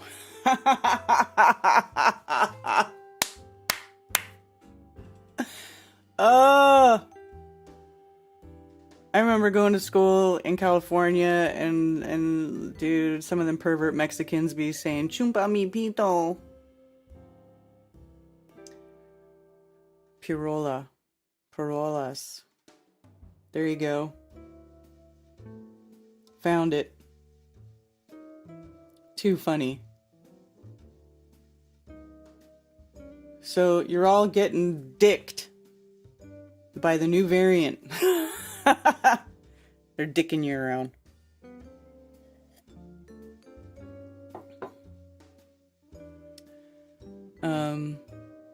Why has BA286 been nicknamed Parola? The WHO is closely monitoring another COVID-19 variant nicknamed Pyrola. Here's what we know about BA286. It's only been detected in 4 countries: Denmark, Israel, United Kingdom, and the USA. What has it been classified as? Variant under monitoring. By declaring a VUM, the WHO calls for a global review of strains epidemiology and the tracking of its characteristics and spread. The WHO is currently tracking 7 VUMs and their descent lineages, and 3 VOIs. What's VOI? Variant of interest. And then there's variant of concern. So right now we have variants under monitoring and variants of interest. And these are all of them. 7 and 3. Interesting numbers. I like how they're both occultic numbers. Oh, look at that. That symbol just warms my heart. They love us so much. They're taking care of us. All of us. The whole world. Isn't it lovely?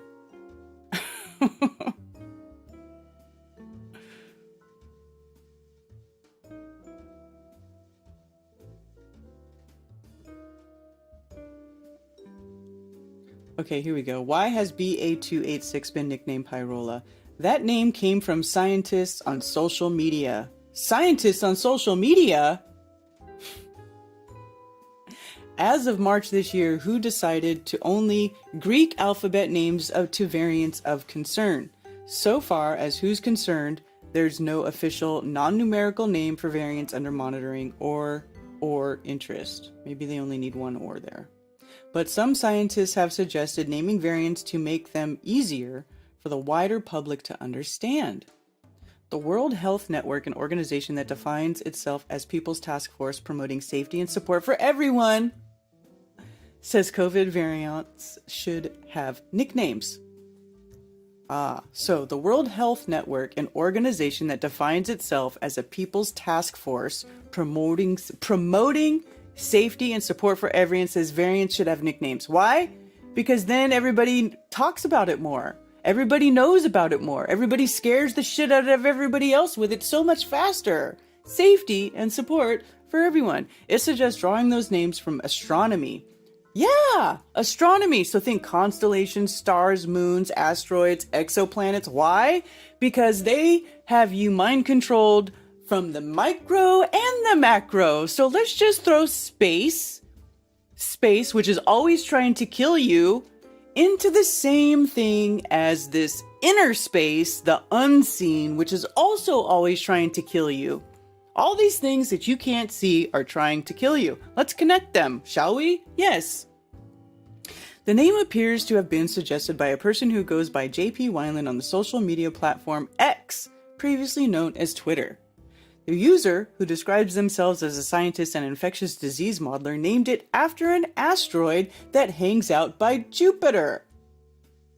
It was picked for its uniqueness. I suggested Pyrola as a nickname after an asteroid that hangs out by Jupiter for its uniqueness and closeness to note both Pi and Rho, either of which could likely be the designation given by the WHO. The Goddess of Chaos COVID variant is making headlines, but it's been lurking quietly for months. And also, like I said, Eris. So Pyrola is an asteroid. Eris is an exoplanet or whatever. What is Eris? Let me look it up again. Yeah, dwarf planet. Eris is a dwarf planet. So there you go. Always with the space. Because scientists know things that you guys don't.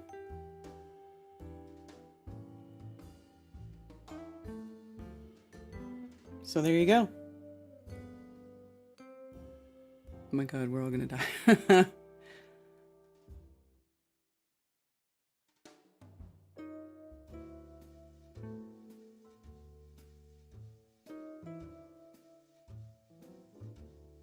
Good morning, pigeon peckers. What is this pigeon pecker thing?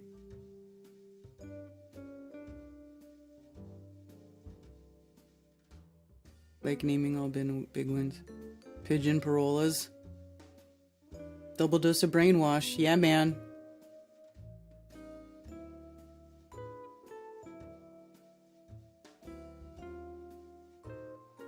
Oh boy, you guys have been talking a lot over here on Rockfin. Burning Man, same thing. Blocking roads, intentional chaos. That TikTok BS needs to be called out. Lots of stupid shit videos out here. Yeah. Buried woods is for making new moon rocks. Exactly. All trees are melted buildings. If they bury all those trees and keep the atmosphere humid, it will make a massive amount of fungi. Lines up with the fungus narrative. That's what I'm thinking. And I'm also thinking that decomposing matter heats up and it like emits little poofs of like gases, right?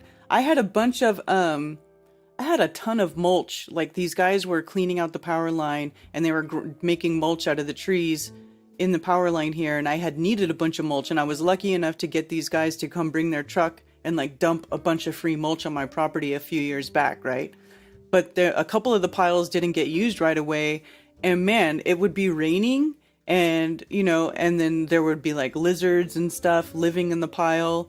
And then when it would be raining, you would see like little puffs like poof, of like steamy gas coming out of there. And I'm like, man, you guys are going to bury all kinds of decomposing matter in the desert. And here, I know, oh, it's dry. It's the desert. And we're going to put a liner. But I mean, the deeper you go in the ground, even in the desert, there's moisture there. There's water down there.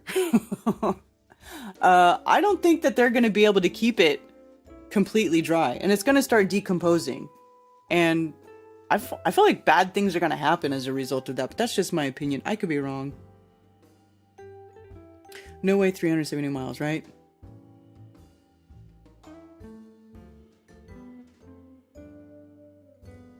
There is a Starlink tracker like the ISS transit page. Last time I tried to do the ISS, it kept changing it and never saw it.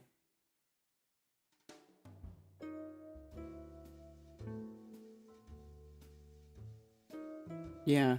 Inner Space, the mid-80s. Yeah, I remember that movie, Inner Space.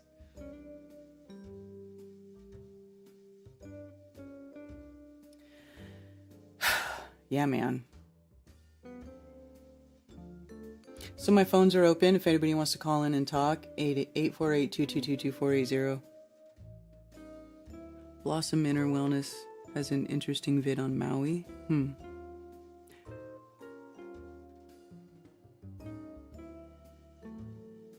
The crazy madman that says I'm going to burn in hell and everyone that watches me is, he uses that phrase pigeon peckers 100 times a stream. He's become somewhat of a meme. Okay.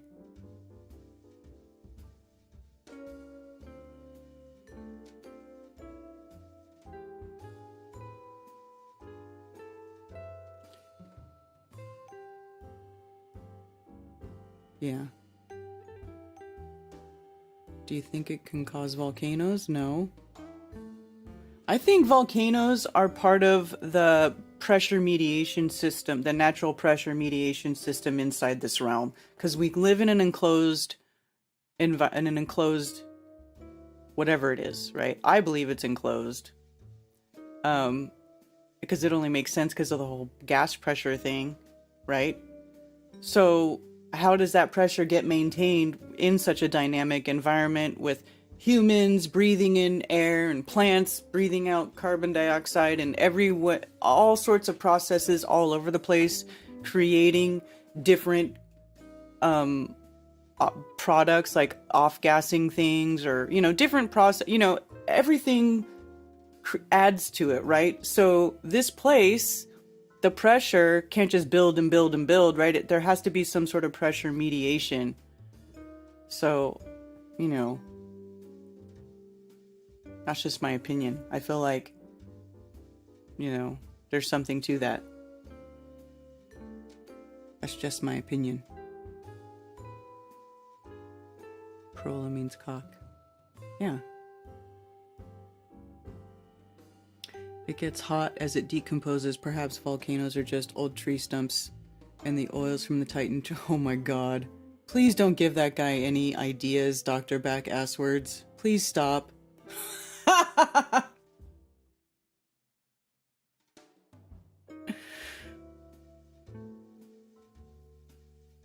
Horse manure piles are quite combustible, I know for sure, right?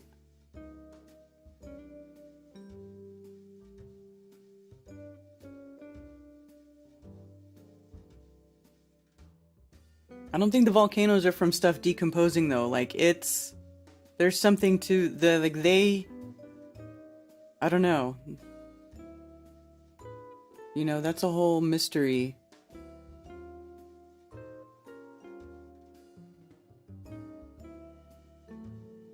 We're off venting into space.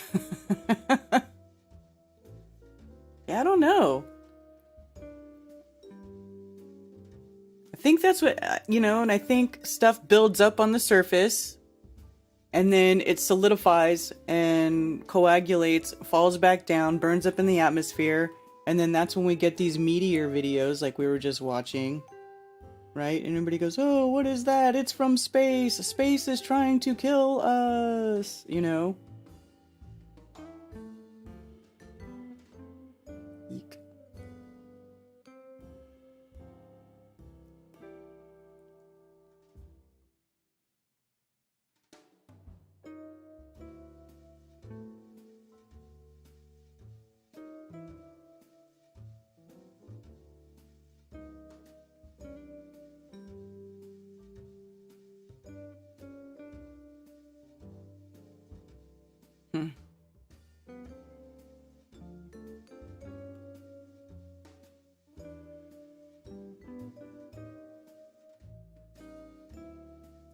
The deeper you go, the higher the pressure, the warmer it gets. Yeah. That's what I'm saying. Down deep, you get high pressure. Way up, you got low pressure. That's your pressure gradient. Rob talked about that. Some dome test they did, and they had to give the dome a way to breathe because of the pressure change. Hi, Zulu.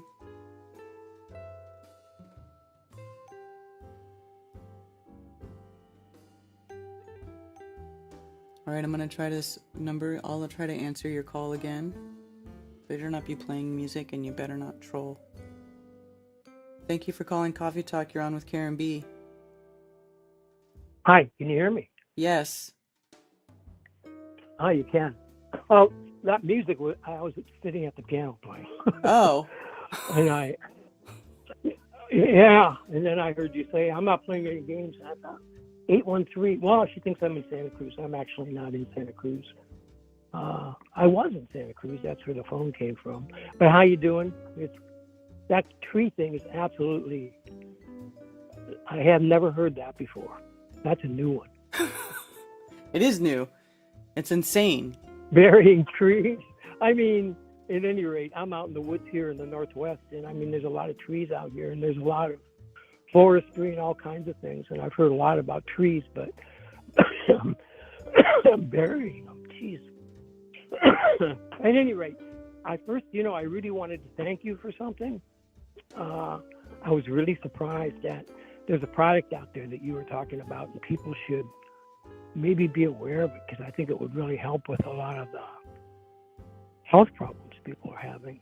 And I'd never heard of this thing, and I pretty foul health and whatever.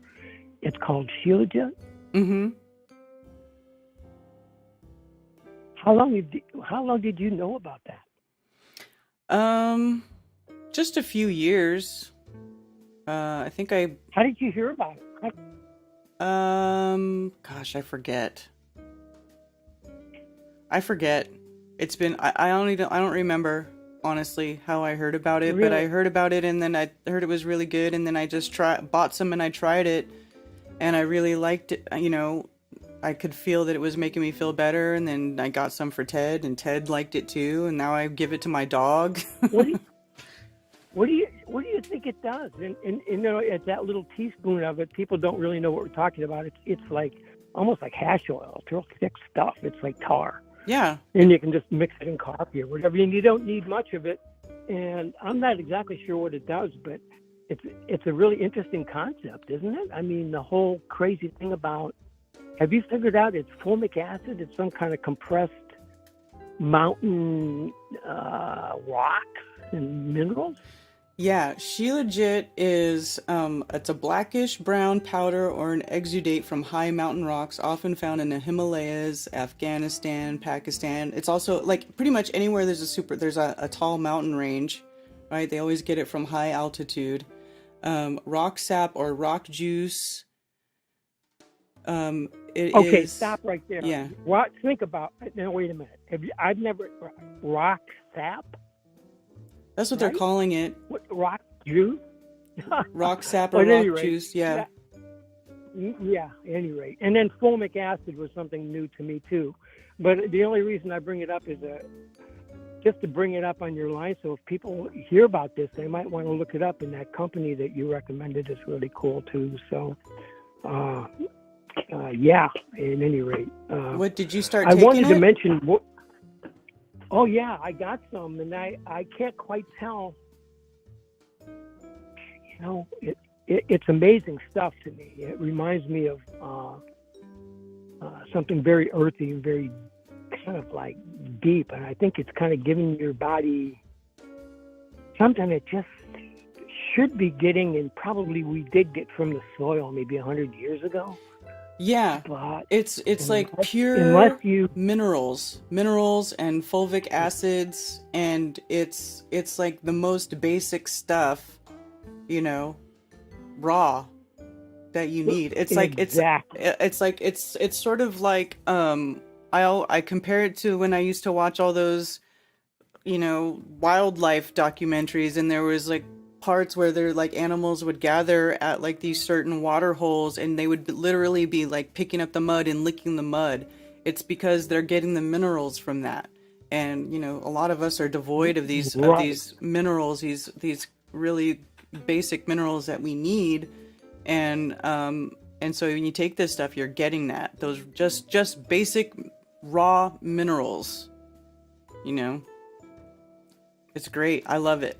And part of what you're seeing on TikTok, and part of the insanity that comes out, it's almost like the lower astral plane comes out on the TikTok, is people that are deprived of those minerals, have a bad diet, have a bad psychic diet or mental diet.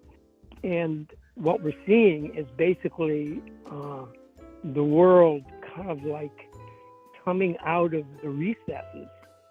And it's kind of a whole, how should I say it? It's a whole structural movement, right? An age change. And I think it's almost unstoppable.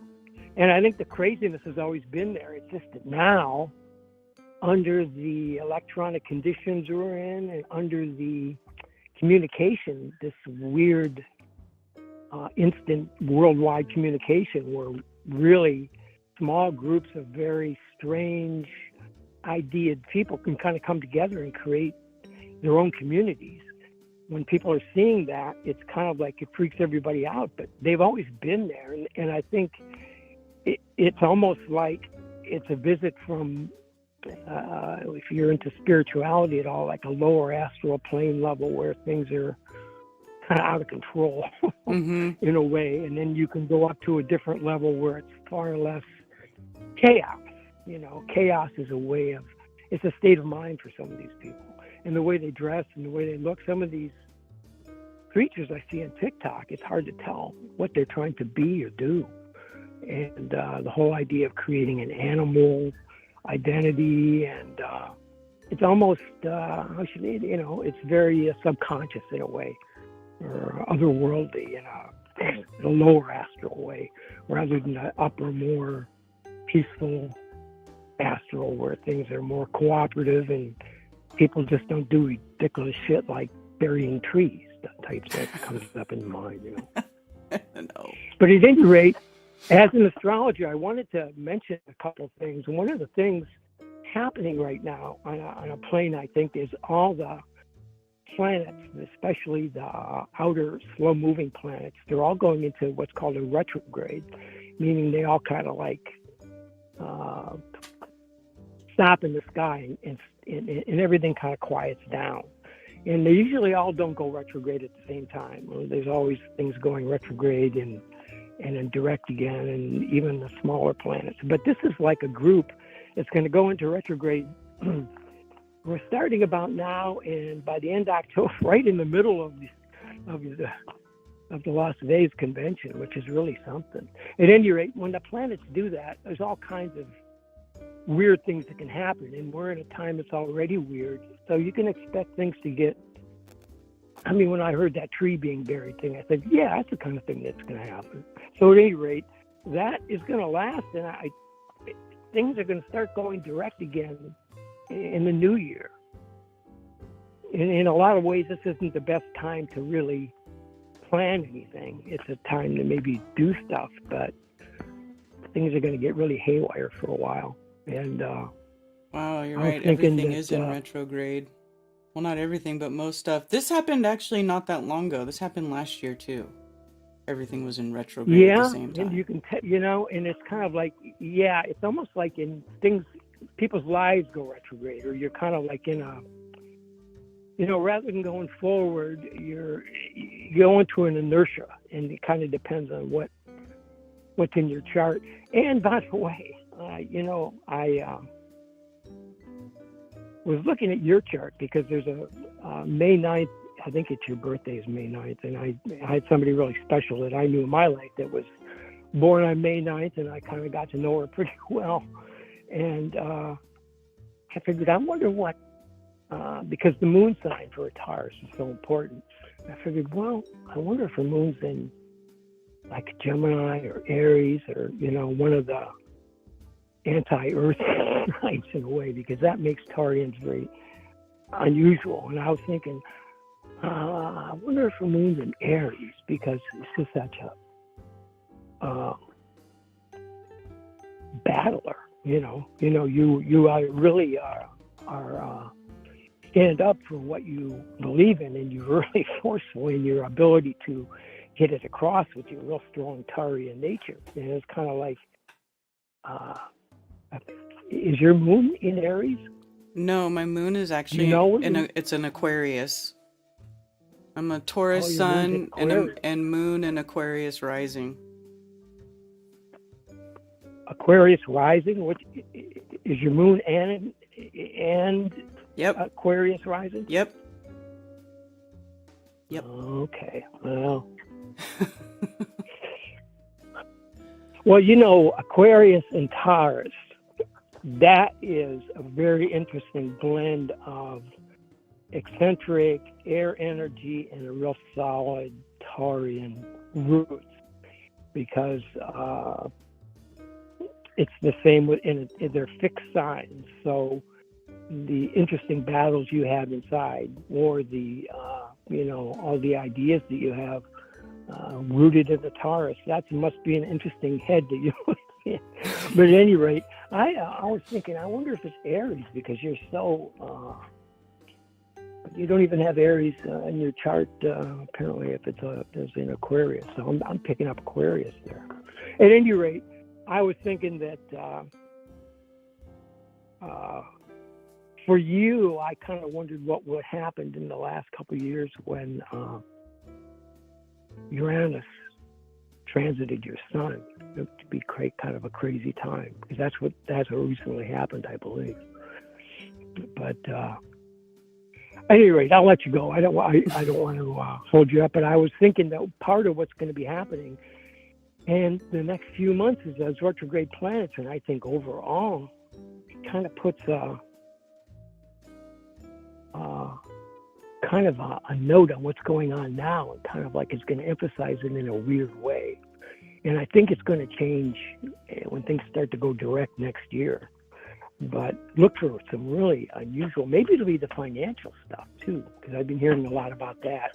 The banks, or, some weird events happening. And by the way, just parenthetically, I was out in the country and I saw those lights go by one night. It kind of freaked me out at first. I thought it was a group of UFOs. I first saw it coming up. I kind of counted them coming over the horizon. I was like, whoa, what the heck? And it was moving like a kite slowly through the sky. They looked like they were held together by a big string or something. Like you say, maybe being pulled across. I didn't hear anything, though. And it's pretty quiet where I'm at. I didn't hear any kind of motor. I didn't hear anything. Yeah, I didn't hear anything either. They were very noticeable. Yeah. And they would blend into kind of like the medium bright stars. They weren't real bright. They weren't dull, but you could tell just by just standing there for a minute that this whole thing was moving. It was like a moving frame. Mm-hmm.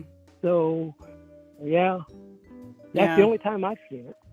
And then on the video is not as bright as what I remember it looking like with my eyes, which is why I wanted to try to get it with a better camera the next night. But of course, it was nowhere to be seen. Yeah, I don't know it would take a certain lens or whatever to be able to get a clear shot of that. Maybe the P900 would. Yeah. I bought a P900, but I don't know how to use it, because I don't think I have a lens that goes with it. It's been sitting up on my shelf here for years. I don't even know what to do with it. Well, you don't need a lens. Like, you know what? Do you have a tripod? Yeah. Yeah, you just need a tripod. It's ready to go. You just you set it to the scene. The easiest thing to do if you don't know how to use your P900 is on the top. There's a little button, and it has all these different settings. And put it on the button that says scene, right? And then when you hit the menu button, you just tell it to auto select scene, and it will just auto detect what the best setting is for whatever your conditions are, and you can start that way. And inside the scene, you can also set it to the moon setting. Like at night, if you want to take any picture of the moon or the stars, it doesn't matter. Put it to the moon setting, and then you can look at the moon. Yeah, that's it. That's really all you need to do. Yeah, I got it when I. Oh wow! Because I thought I was looking at the instructions and it said, well, change the lens to this and that. And I was thinking, well, there's not even a lens in it. It's not a big. It has a camera. lens. It's a small box. You don't have to change the lens because it comes with a giant lens. That's why everybody likes it. So you just have to change the setting to the scene, and then it will auto detect for you. Just play with those little settings. Now I'll have to get it down and look at it because it's been a while, and at this time of year, you can get some pretty good shots here. Yeah. Okay. Well, cool. Well, thanks for your time and thanks for your energy, and talk to you soon. Thank you. Yeah. Bye. Thanks for calling. Yeah, man. The P900 is really cool. It's because it's easy to use. I mean, there's the P1000, which is bigger and better. It's like a P900 on steroids version. I did not buy it because I don't ever really go. I'm hardly ever in a place where I can shoot long distance, and I was just really using the P900 to look at stuff in the sky anyway. And then I really kind of stopped doing that because I had done so much of it. It kind of get to a point when you do it for a while where you're like, well, I don't really have any interest in doing that anymore. Because then it's like, how many pictures of the moon? How many pictures of the sun? It's interesting when the sun has sunspots to put the solar filter onto the P900 and look at the sun. That's something that's cool, but really, yeah, moon cycles, 13 months.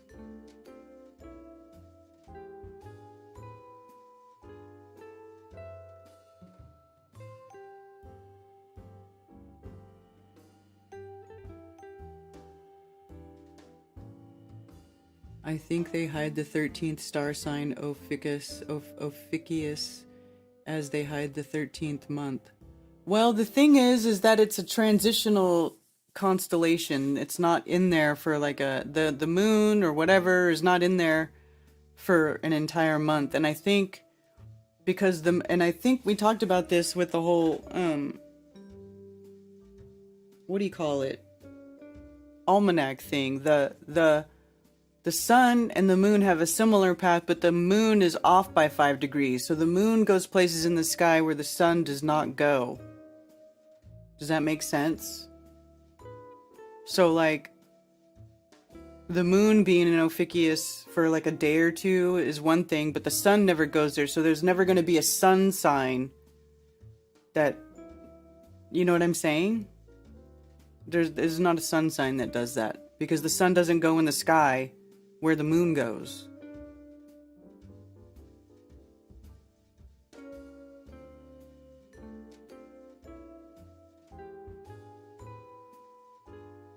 Dividing 13 from 365 is closer to a whole number than 12 from 365. Yes. I think it's like 364, doesn't it? Or doesn't it like end up with one day? So if the moon's cycle is like 28 days, let's see. Applications, calculator. Let's do some maths. Right? So 28 times 13 is 364, right? And even if you look at the like scripture, there is a day in there, like an extra day, like a bonus day it's talked about. Right? I'm really not good with the scripture calendar, but I do remember there being something about like the bonus day. And that's how you end up with the 365, because there is a bonus day. But yeah, 364. If you divide the year by 13, yeah, right? So like if you go 3, 6, 5, and divide it by 13, moon cycles, 28.07, right? That's basically a moon cycle, because a moon cycle is not exactly 28 days, right? It's something odd, because nature does not work in these perfectly round numbers. Like if we actually used the cycle of the moon to make the length of a month, it would be different, right?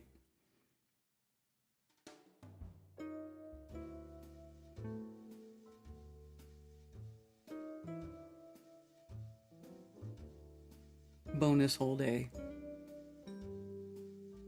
Right, exactly. What is the name of that rock product you guys were talking about for health? That is Shilajit.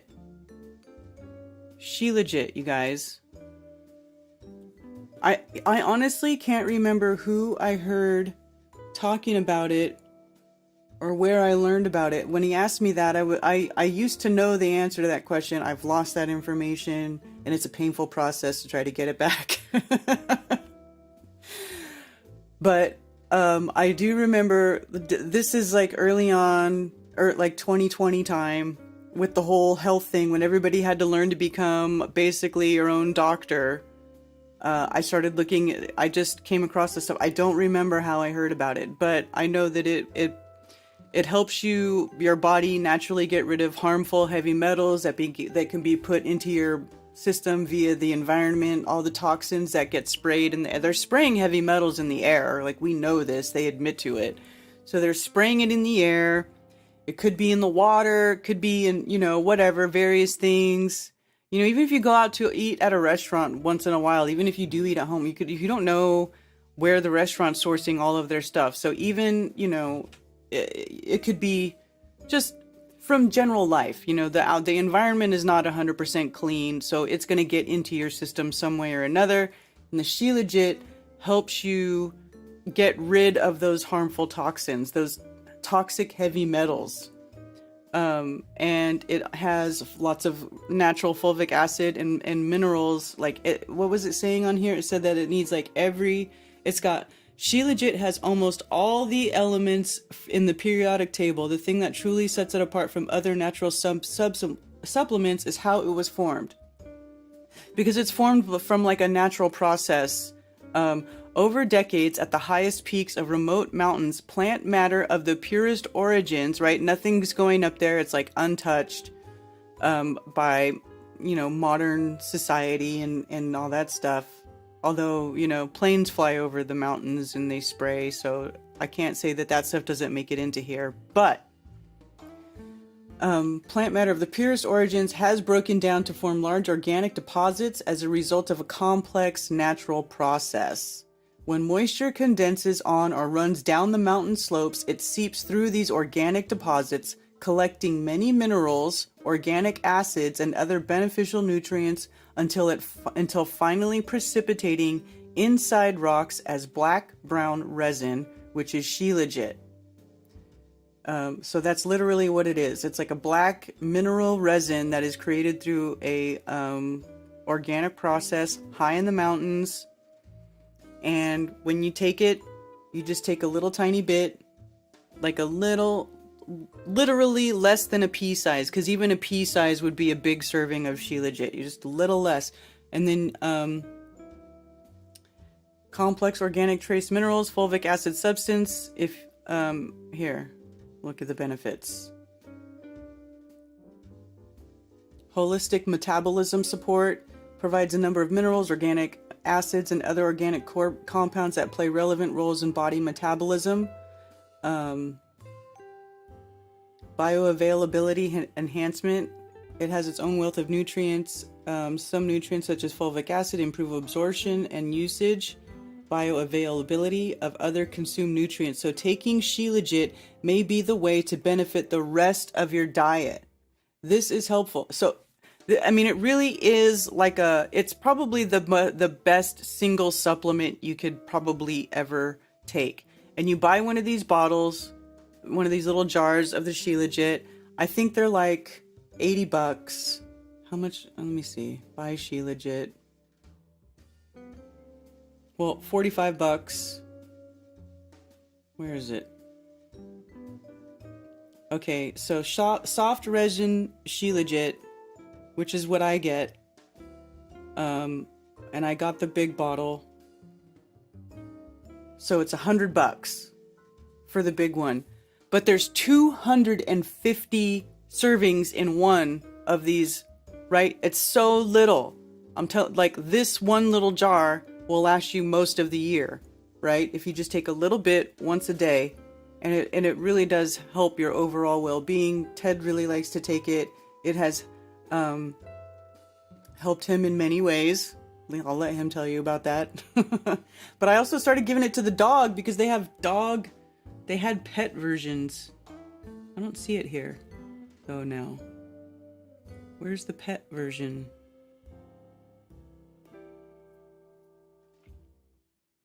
This one right here. It looks like this. See, it's got the horse and the dog on it.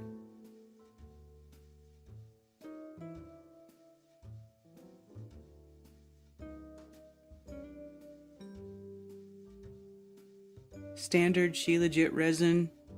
So you can get one of these big jars. I got one of these. Oh, here we go. This is standard resin, $86. But you'll get, that's 115 grams. That will last you so long. Because this one is 50 ml, 1.7. And this is 4 ounces. Here we go. If you don't want to get this is a regular one. This is the one I think I started getting before, standard resin. I bought a big jar of that. But I got this other one last time. Anyway, it's really good. I really like taking it. Yeah. I don't get paid for Shilajit, by the way. They don't pay me. I don't get any kickbacks for that. I would like to, though. Shilajit is legit, right, Rose? I put it in coffee. I put mine in a cup of coffee, and I know you're not really, like, coffee's not the best thing, but I do like to drink coffee in the mornings, and in my coffee, I put collagen and Shilajit, and then I drink my so I drink it in the morning. It's the best.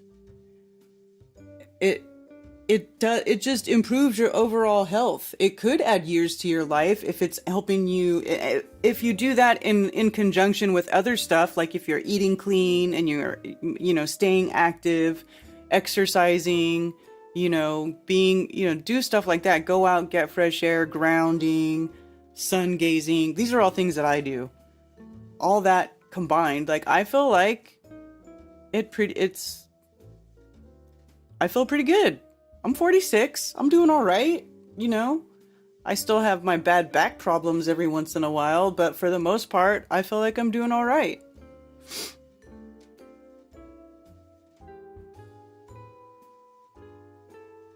No, you want me to put the link in here? I'll put the link. Okay? This is the brand that I buy. No, I don't get kickbacks. But I'll put it in here. This is the one I've been using. It's good stuff.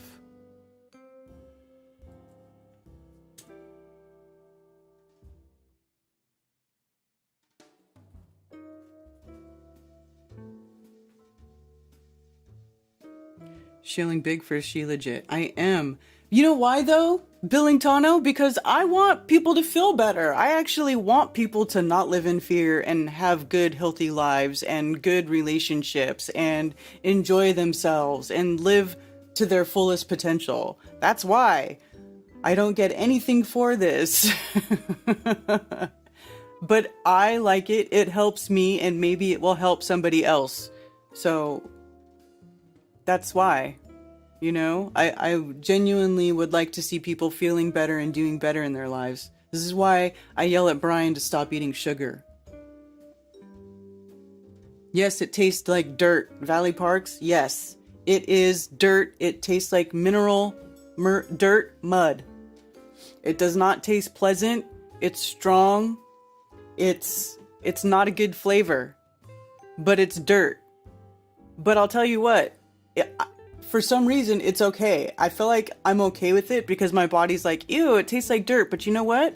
The dirt makes us feel good, so we'll just go ahead and deal with that. And plus, if you put it in coffee is a strong enough flavor that it kind of hides it. So it's not as bad. But like Ted will just take the little spoon out and like scoop it, eat it. He's brave.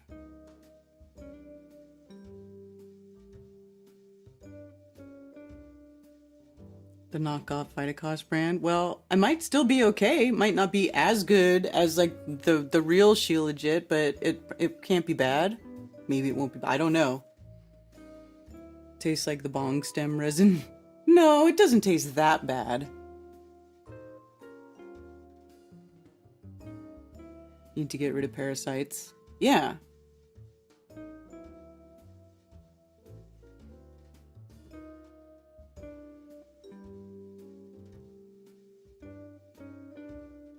That's how you know it's mineral rich, right? It does. It tastes straight up like dirt. But I like it. Man, when I was out of it, I went and ordered more. I was like, I need my Shilajit.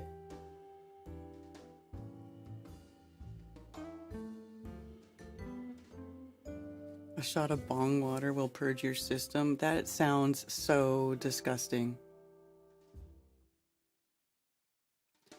Goat's milk kefir is a psychobiotic, very good for you. What's psychobiotic? Psychobiotic? I mean, that doesn't sound good. I'm gonna look that up. Psychobiotics is a term used in preliminary research to refer to a live bacteria that, when ingested in appropriate amounts, might confer a mental health benefit by affecting microbiota of the host organism. Whether bacteria might play a role in the gut-brain axis is under research. Oh, interesting.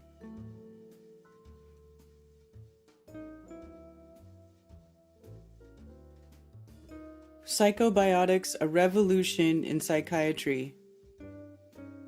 Interesting. Despite their somewhat sinister sounding name, right? It is a sinister sounding name. Psychobiotics are microbes that can lift your mood and decrease anxiety. The word was coined by psychiatrist and researcher Dr. Ted Deenan and colleague John Cryan. Blah, blah, blah. These prolific investigators have pioneered research into the gut-brain axis, along with other scientists from fields as disparate as microbiology, immunology, psychiatry, endocrinology, gastroenterology, and neurology. Researching the gut-brain axis requires a surprising diversity of disciplines, right? Because everything has been separated. Everything has been compartmentalized to such an extent that if you really want to get these people to research something in depth, you have to get them all across and have them actually talk to each other. Oh, imagine that. And your brain, your gut definitely has a brain. There's 3 brains. Here's the thing. You have the brain in your head, you have a brain in your heart, and you have a brain in your gut. Your heart has neurons and your gut has neurons. So it's like that. To me, I have a long time ago, I kind of came to my own understanding that is a trinity, a holy trinity, the mind, the body, and the spirit. And you have your mind, your brain, your heart, and your gut, right? So I feel like you got your mind, and then the gut is controlling the body, and then the heart, I guess, would be the spirit, or the heart could be the mind, and the brain, whatever. I think maybe the heart, the spirit, because it has the big electromagnetic field and the toroidal field and the uploading and the downloading of information. And then the heart also gets the precognitive information, which has already been proven through the studies from HeartMath Institute, that the heart gets precognitive downloads from the ether and then tells your brain what's going on. It's not the other way around. Everybody thinks that your brain always gets all the information first and then tells the rest of your body, but that's not true. Your heart gets it first and then tells your brain. So there are many reasons for people to feel depressed or anxious, blah, blah. So this is interesting. Yeah, you know what? I believe just by reading this, I mean, I guess it could be, because it really does help with all this stuff. The stuff that is in Shilajit helps all of these processes, right? All the natural processes that your body needs to do it better. Interesting. So it's good for you they gave it a new name beyond probiotics. Yeah.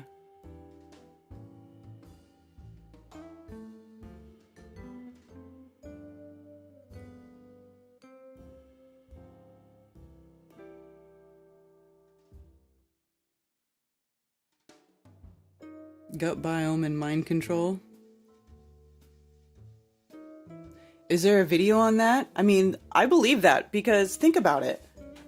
The food, the crap food that gets pushed, the sugar, I mean, the disgusting crap that gets put in fast food, processed food, all pushed.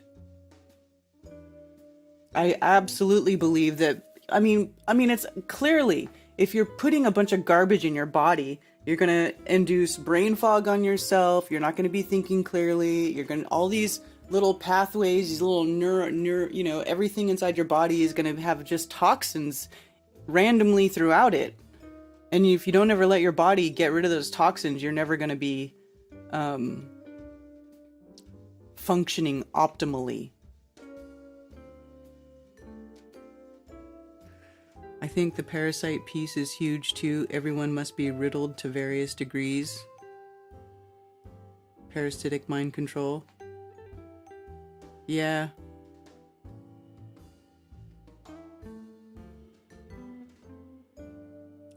Thank you for calling Coffee Talk. You're on with Karen B. Hey, Karen. This is Salvatore Papadillo calling in about that goat's milk keeper. Oh, okay, cool. Yeah. My real name is Sean, anyway. I'm the guy who calls in from the land of 10,000 perfectly flat and level lakes. Mm-hmm. Anyway, yeah, so a friend of mine, he got me on that goat's milk kefir, and yeah, I did some research on it, found the same stuff. It was amazing. And then I think he has that Shilajit. Is it called Shilajit? Yeah.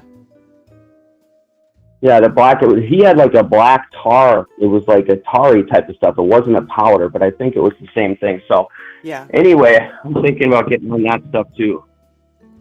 Yeah, they do it in different forms. I bought it in a powder form because I thought, well, I could just put that in smoothies, but because I live in such a humid area, the powder ended up absorbing moisture and becoming like a solid piece of resin. Okay. So now I just buy the soft resin. And if it hardens up, all you have to do is take a little bit of distilled water and add it, and it will soften back up. It will absorb the water and soften back up. Okay. Yeah, I think that's what happened to his, because that's what it looked like, black tar. But yeah, anyway, no, I'm with you on all the health stuff. You know, there's so much out there to be discovered. There's so much crap being pushed on us. I mean, we literally are what we eat. It is pure medicine. Yesterday, we just, ate fresh tomatoes, mozzarella with all his fresh herbs out of his garden. We were paddleboarding around the lake in the sunshine, absorbing up the sun. I've been absorbing moonlight, actually, taking my shirt off and absorbing moonlight at night and just trying all kinds of things. And I don't know, I seem to feel pretty well balanced these days. Yeah, that's a thing too, moonbathing. Yeah. Mm-hmm. Because there's sunbathing and, of course, moonbathing, but most people don't really think about that. But yeah, I've done that too. Yeah, mm-hmm. I highly encourage it. Going out and just staring into the moonlight and just, getting it on your skin. Absolutely. So anyway, yeah. Well, love the show, Karen. I'm not going to stay on the phone forever, so hope everybody out there is doing well. Keep it flat. All right, thank you. Yeah, take care. Fast food, a fizzy pop, never liked it even as a kid. Yeah. I didn't even start giving that stuff to my children. My daughter still doesn't like carbonated drinks. My son likes the sparkling water now, but I didn't ever give them a bunch of sugary stuff. The grandparents sure tried. Holy smokes.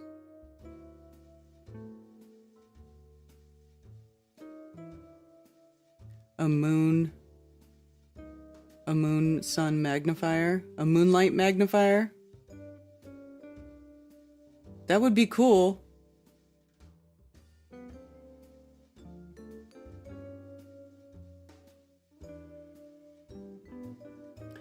Shilajit is great. I take it in capsule form so I don't taste it. There you go. I guess you can get it in capsule form too. I'm like Dennis's retarded cousin. I'm a truck driver and it's hard to eat good when I'm on the road. So if anybody's got good menu items, that's good and easy to make with just a hot plate. Yeah, Chuck, you know what? That is a real dilemma there. I don't know what kind of setup you have in your truck. Or if you have a good cooler, maybe invest in a good Yeti cooler. because those things keep stuff cold. They keep the ice cold and stuff in there for many days at a time. And you can get some fresh fruit to at least keep in there. That's a good thing to keep going. And then if you just have a hot plate, you could make, if you got like good organic bread and meats and cheeses, you could make yourself some sandwiches. I mean, that's rough. I don't know. I would have to see what kind of setup you have, and I could probably suggest some stuff for you.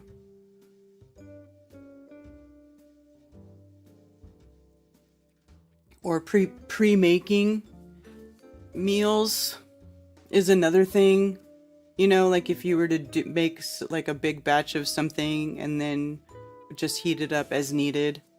That can be rough if you're a truck driver on the road. I get you. That's a tough situation. It's hard to stay healthy like that. It's hard to keep a healthy diet when you're constantly on the move.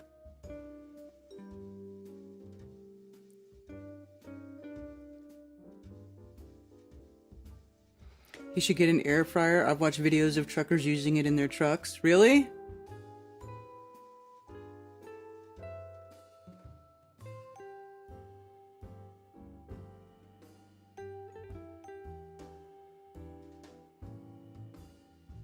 Just tons of curved mirrors all aimed at one place. Like multiple concave mirrors, and then have them all focused at the same place. So you'd have to line them all up so the focal point, they're all around a focal point. So I guess they'd probably be in like a half circle formation. And then you would have them all together so all of their focal points meet at the same spot. That'd be interesting. I wonder how that would work. Crockpot. Yeah, crockpot too. You can use crockpots. Because there's a lot of easy crockpot recipes where you just mix it all together and you put it in the crockpot. And the one with a locking lid. That's a good idea. Good idea.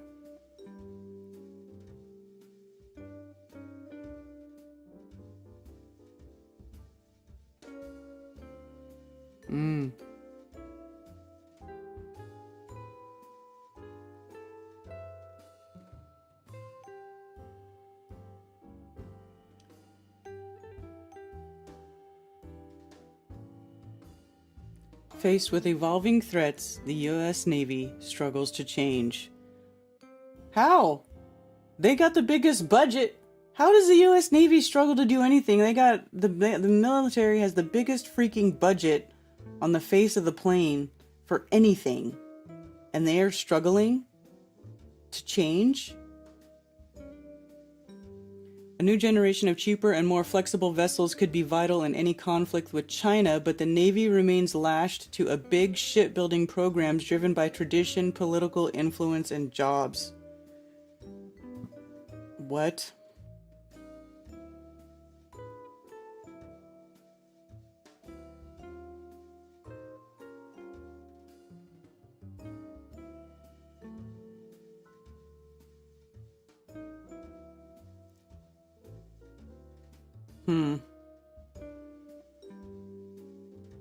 So they want... I don't even know if I ever want to go into that. You have to think ahead with food prep, but it's so worth it. Most of their convenient crap is poison. Yeah. Anyone whistleblower on Antarctica? Antarctica? For what? Hard to keep healthy diet, period. Organic food is expensive and we have been conditioned to eat garbage for decades. I agree, Big Pine. It is expensive, but also, we also don't need to eat as much food as we've been programmed to believe. So, while that's not necessarily true for everybody, a lot of us don't need to eat as much food as we've been eating too. Like, I've greatly reduced the amount of food that I eat, so it's not as big of a deal to get good quality food because I don't eat tons of crap, and then the food that I do get is good, so it's actually sustaining.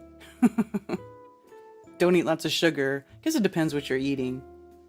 You know, everybody's situation is going to be different.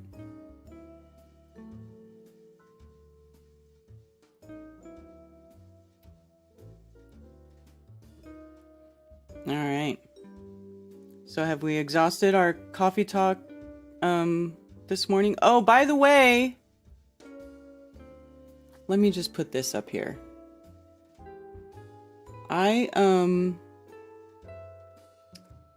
The ticket sales for Coffee Talk or for Coffee Talk, ticket sales for Coffee Talk for Flattoberfest are over. Okay? I had multiple sales that went on starting from the beginning.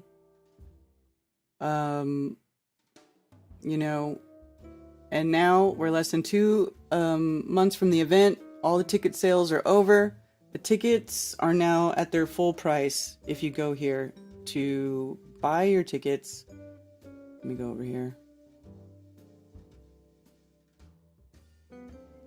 Okay, ticket sales are $254.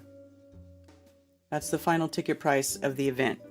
If you did not get if you still need to get your ticket and you missed the sales, but now you can go, you can use this code to get 10% off of your ticket. This code will be in effect up until the day the event happens. Well, maybe not the day of, maybe like a few days before. This is for online ticket sales only. So as long as the tickets are on sale, this code will be in effect. You can use Thanks Bob to get 10% off of your ticket for the rest of the ticket sales, but the standard price is going to stay there. So now you need to use a code. If you want to get a discount, you better get your hands on a code. Thanks Bob, that's your code. Because, you know, basically I want to dedicate this event, this Las Vegas event, to the memory of Bob Nodell. So that's our code for 10% off your tickets. If you haven't got your ticket yet, you still need to get a ticket. If somebody asks you if there's a code or you know about a code to get a discount on the ticket, say yes, thanks Bob. Pass it around freely. Share it. Anybody who wants to buy a ticket, you need a discount, thanks Bob. Thanks Bob. Right? So that's what's up. And the event is still going on. Full steam ahead, okay? Las Vegas, October 21st and 22nd, 2023, 12 p.m. to 10 p.m. both days. Rick, I don't believe, is going to be hosting the event anymore. I'm back in the hosting seat.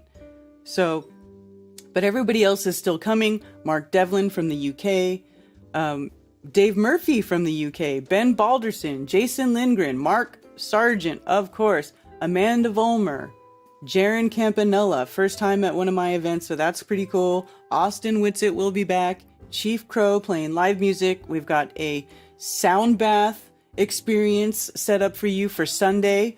We have live music, raffles, and many other various things that you will experience when you are there. It will be the best time ever. It is all about Flat Earth. Flat Earth is the most taboo conspiracy. It is the only big time Flat Earth event going on this year. It is the biggest Flat Earth event. It's the only one where Flat Earth is highlighted. Okay? Other places, yeah, they want to talk about this, they want to dance around the subject. You know, it's like they still want to have to use the planet, talk about the Earth as if it's a planet. You know, whatever. I don't want to skirt around the subject. I came here because I found out that the Earth is not a ball. That is why I've been here the last 8 years. It is how I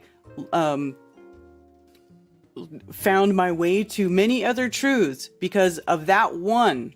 Okay? That's the starter. That is the door that opens you to the real reality. It's like you're inside the Truman Show, and then there's this big door across the room, and it says Flat Earth, and when you open it, you get to leave the Truman Show, and you get to start learning about the reality of this place as it really works, and all of the BS that comes before you starts to become unimportant, and everybody knows here that Flat Earthers are the ones who knew from the very beginning of this whole pandemic that happened 3 years ago now, 3+ years ago now, that we all knew it was a lie from the very beginning. All of us. None of us were falling for it, right? We all knew well before this that all vaccines are poison. We all knew this. So, I'm just saying, come to the event, be with your people.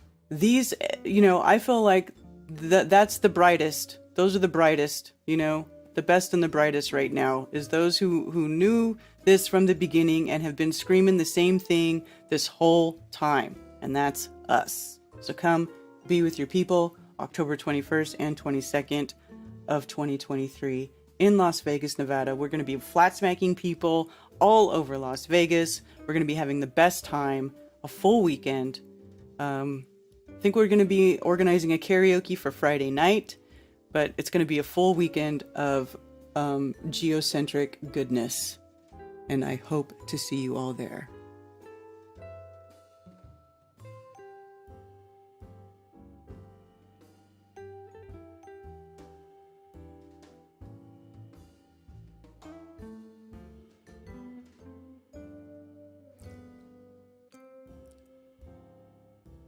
Coffee Talk tickets. I meant Flattoberfest tickets. Did you shut phones off, Karen B? No, I didn't. Oh, what happened? Oh, I lost my voice disconnected from my... Welcome to the conference center. That's what happened. You are a host. Yeah, but I was going to shut it off because I was going to end the stream.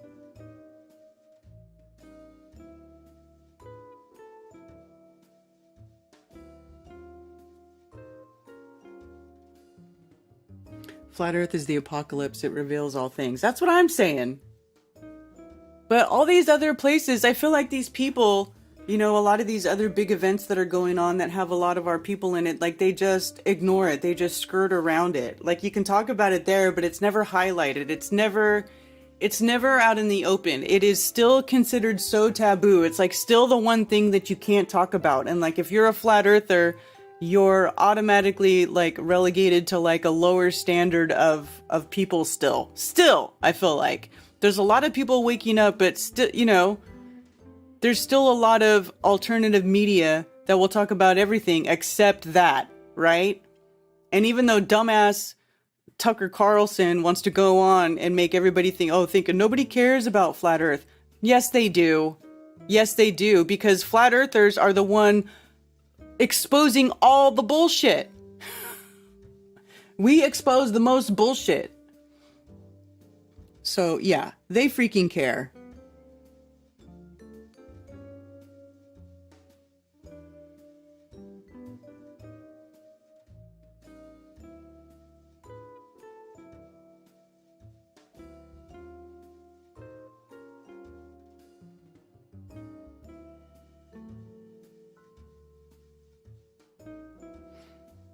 Did you see any of the vessels offshore Maui to help with the water or put out the fire supplies? No?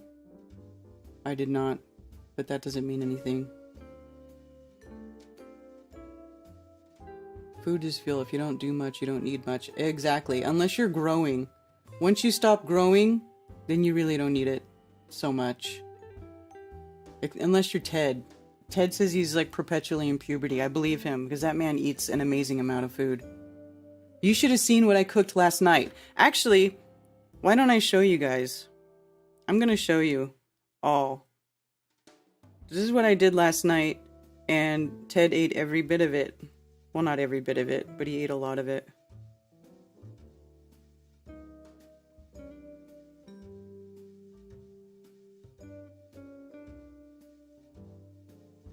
You guys want to see what Ted eats?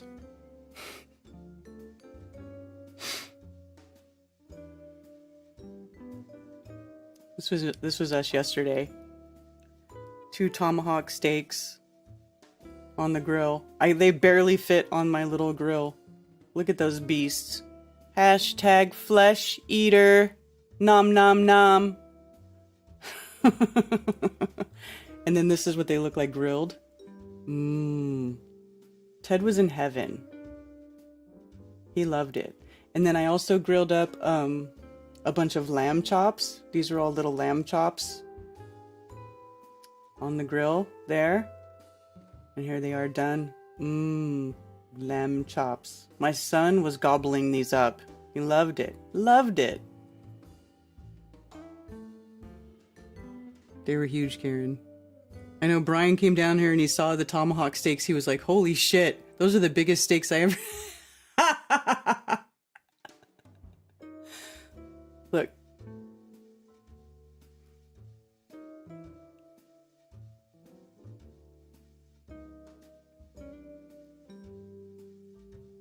Okay.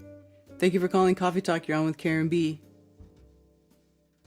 Yes, hi. Is this the Tucker Carlson hotline?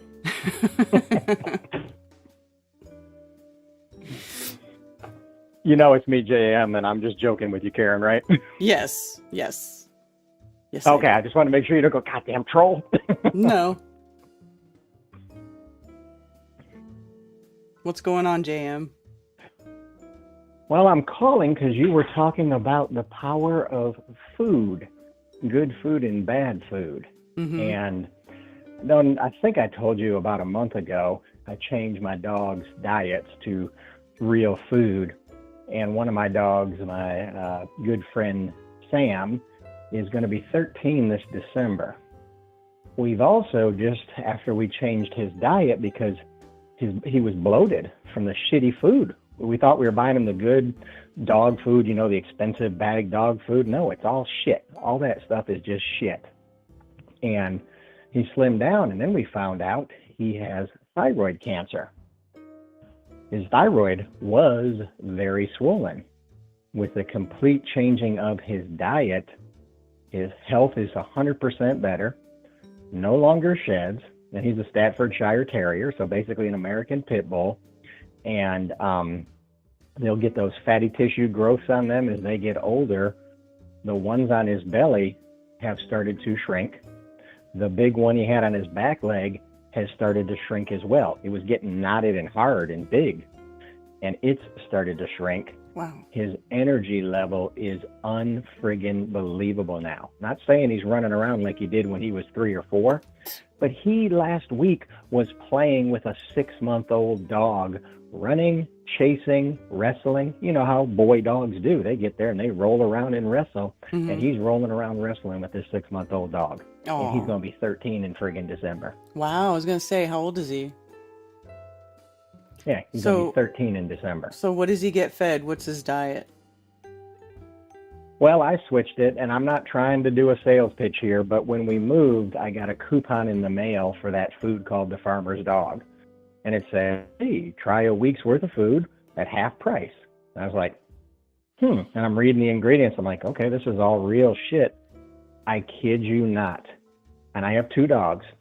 The first meal I gave them, the one dog his name's Ben, he was badly abused before we adopted him, and he's a big boy. He's about 70 pounds, and if I sent you a picture of him, you'd be like, God damn, you should be afraid of him, not him afraid of people. I mean, he looks like a bodybuilder. He's jacked.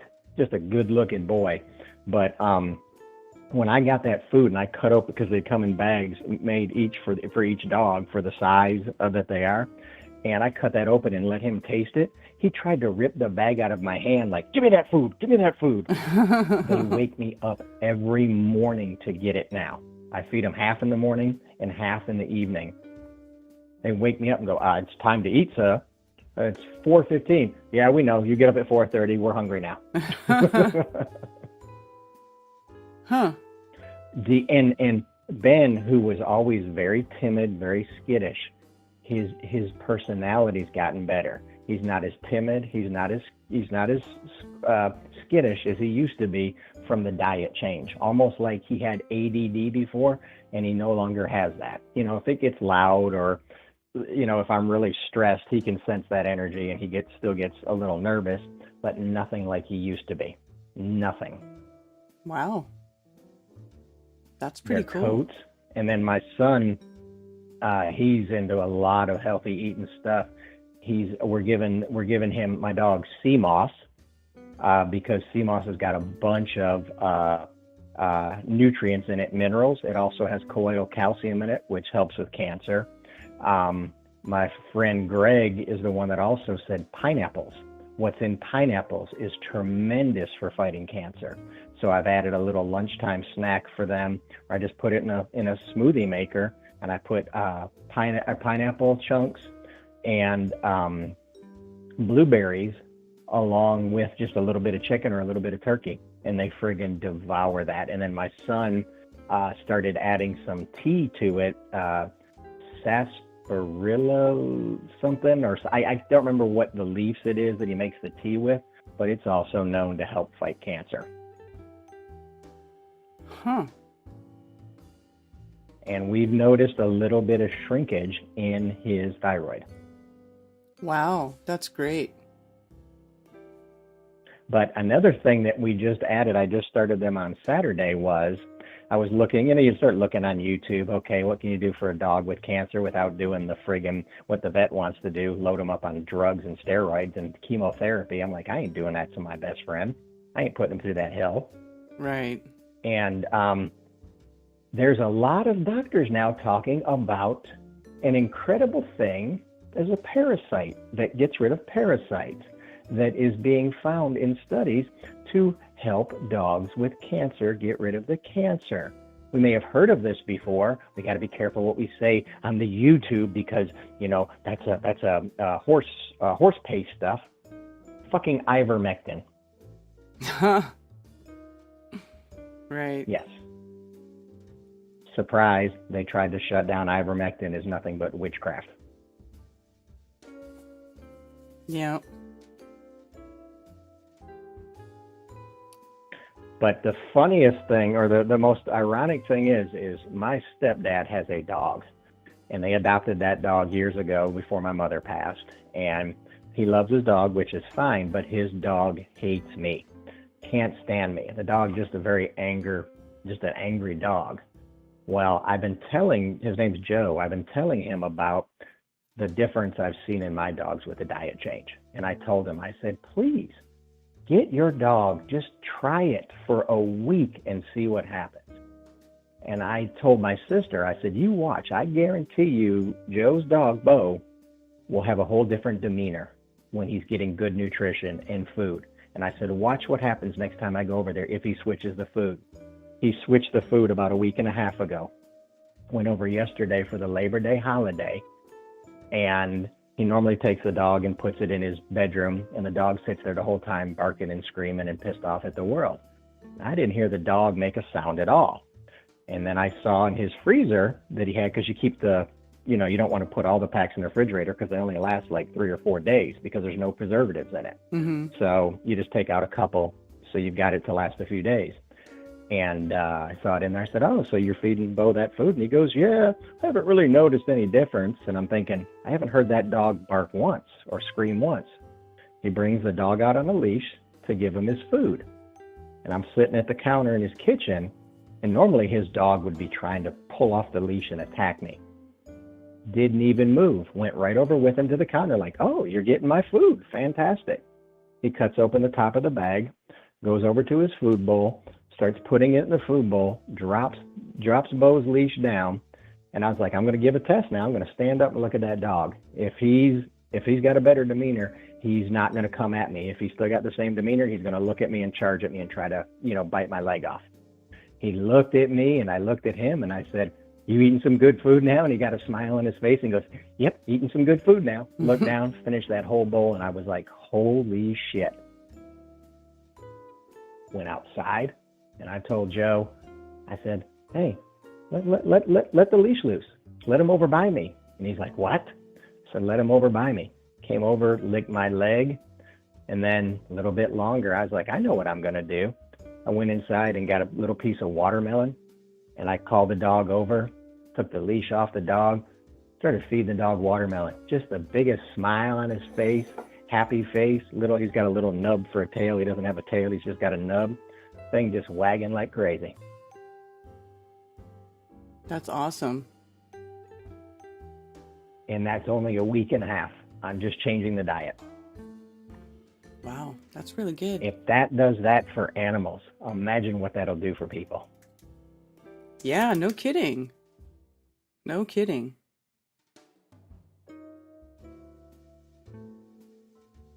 Yeah.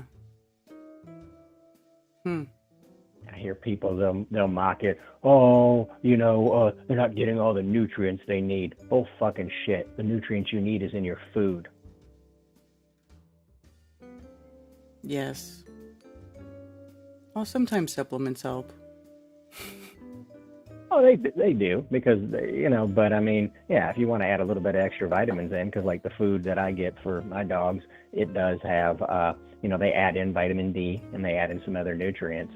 But I mean, the main thing, and then my sons, like I said, we're adding fruit in their diet as well, because people don't realize how good fruit is for dogs. I mean, you got to check and make sure you're giving the food that the dog can have as far as for the fruits, but they can have most of the fruits we can have. Yeah. Yeah, I give my dog some fruits. Like he likes blueberries and stuff. And blueberries are a huge brain food. That is, it's great nutrients for the brain. Mm-hmm. Make your dog smart. Yeah. He's a good boy. Yeah. But it's amazing, and I've been talking the past month when I changed my dog's diet. It's kind of strange how I've been running into people that came from another country and lived in another country when they were growing up, and then some of them I've met had dogs, and I asked them, I said, "Oh, how long did your dog live?" "Oh, I had a couple tell me 17, 18, another couple tell me in the early 20s." And I said, "Really? What did you feed your dog?" "Table scraps." I said, "You don't say." "Yeah, the leftover vegetables, the leftover meats, the bones." Strange.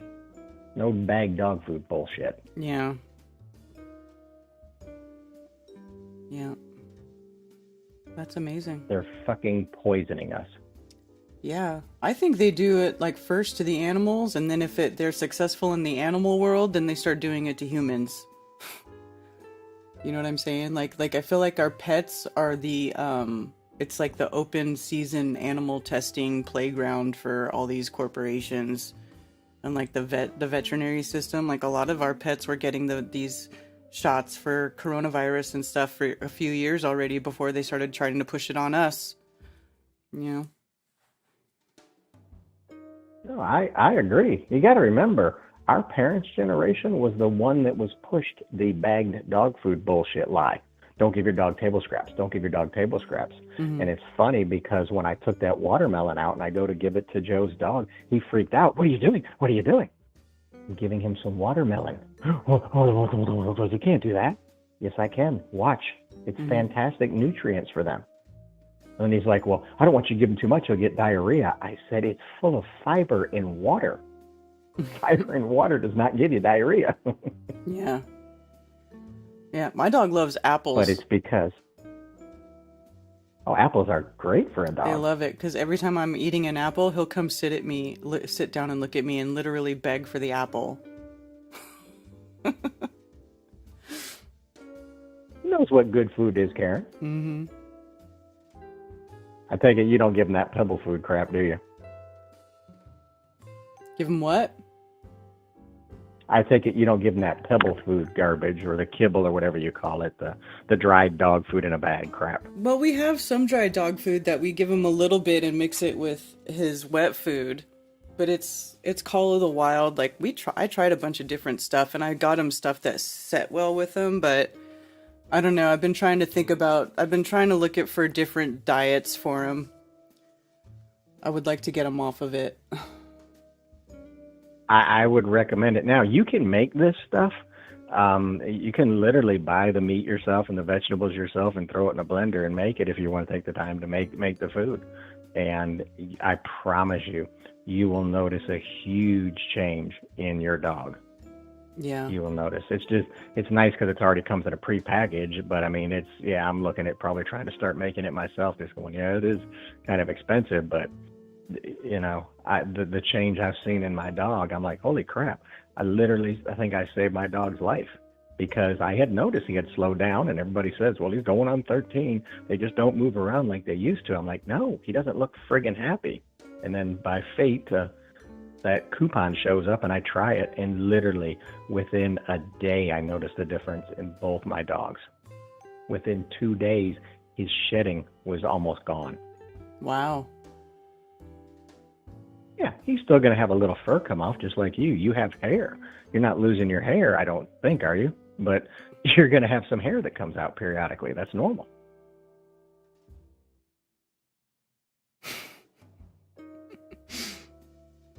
You're not going bald, are you, Karen? No. I don't, no. Okay. I good. am going gray, but not bald. Oh, okay, that's fine. That's normal. Yeah. Shows you're seasoned. It's wisdom. Exactly. Showing the world this place ain't killed me. I'm still here, and I learned some shit, and I know some shit. That's right. That's right. But I will have to say, being with the family yesterday, especially with my brother-in-law, and just having conversations, and it's like, Matt from Quantum of Conscience says, the people on the ship of fools, it was difficult to have a conversation with them. Very difficult to have conversations. Where now? When I was at my family's house for the Oh. holiday yesterday, Yeah. Matt from Quantum of Conscience says, it's like we're on the island watching the people, the people that are fully plugged into the system on the ship of fools, being off to the waterfall as they're sitting there drinking their drinks, partying, having a good time, looking at us like we're the fucking crazy ones. Mm-hmm. As they're literally, their boats heading towards the waterfall. Yeah. Yeah. Pretty crazy. I like it here on the flat, level, stationary ground. Absolutely. So do I. I find it funny when people talk about the Bible and how, they follow the Bible and follow the Bible. I'm like, well, the Bible is a flat earth book. You know that, right? You don't understand. That's parables. Oh, so you only follow the book to the part that you like the parts that you follow, right? Is that how that book works?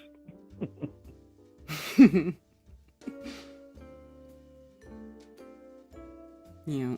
Oh, well, you don't understand. You don't understand the book.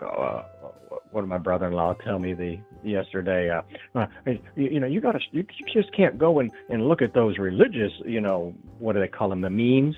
I'm like, what the fuck are you talking about? The memes on social media. I'm like, I try to stay the fuck off social media, and I damn sure don't get my fucking spiritual information from a fucking meme or a TikTok video.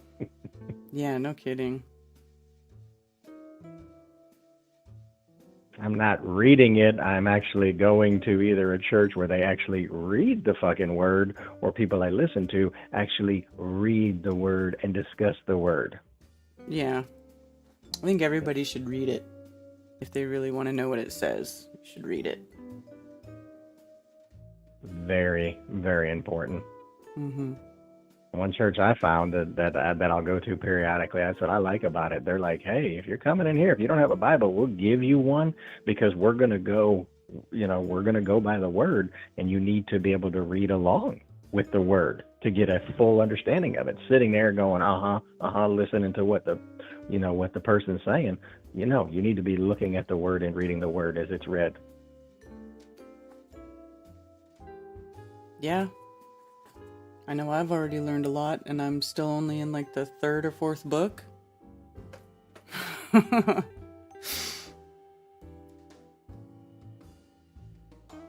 It's fascinating. And then plus too, a lot of it lines in, and I know people go, flat earth, okay, flat earth. Well, no, flat earth is the foundation to waking up to the lies of this place.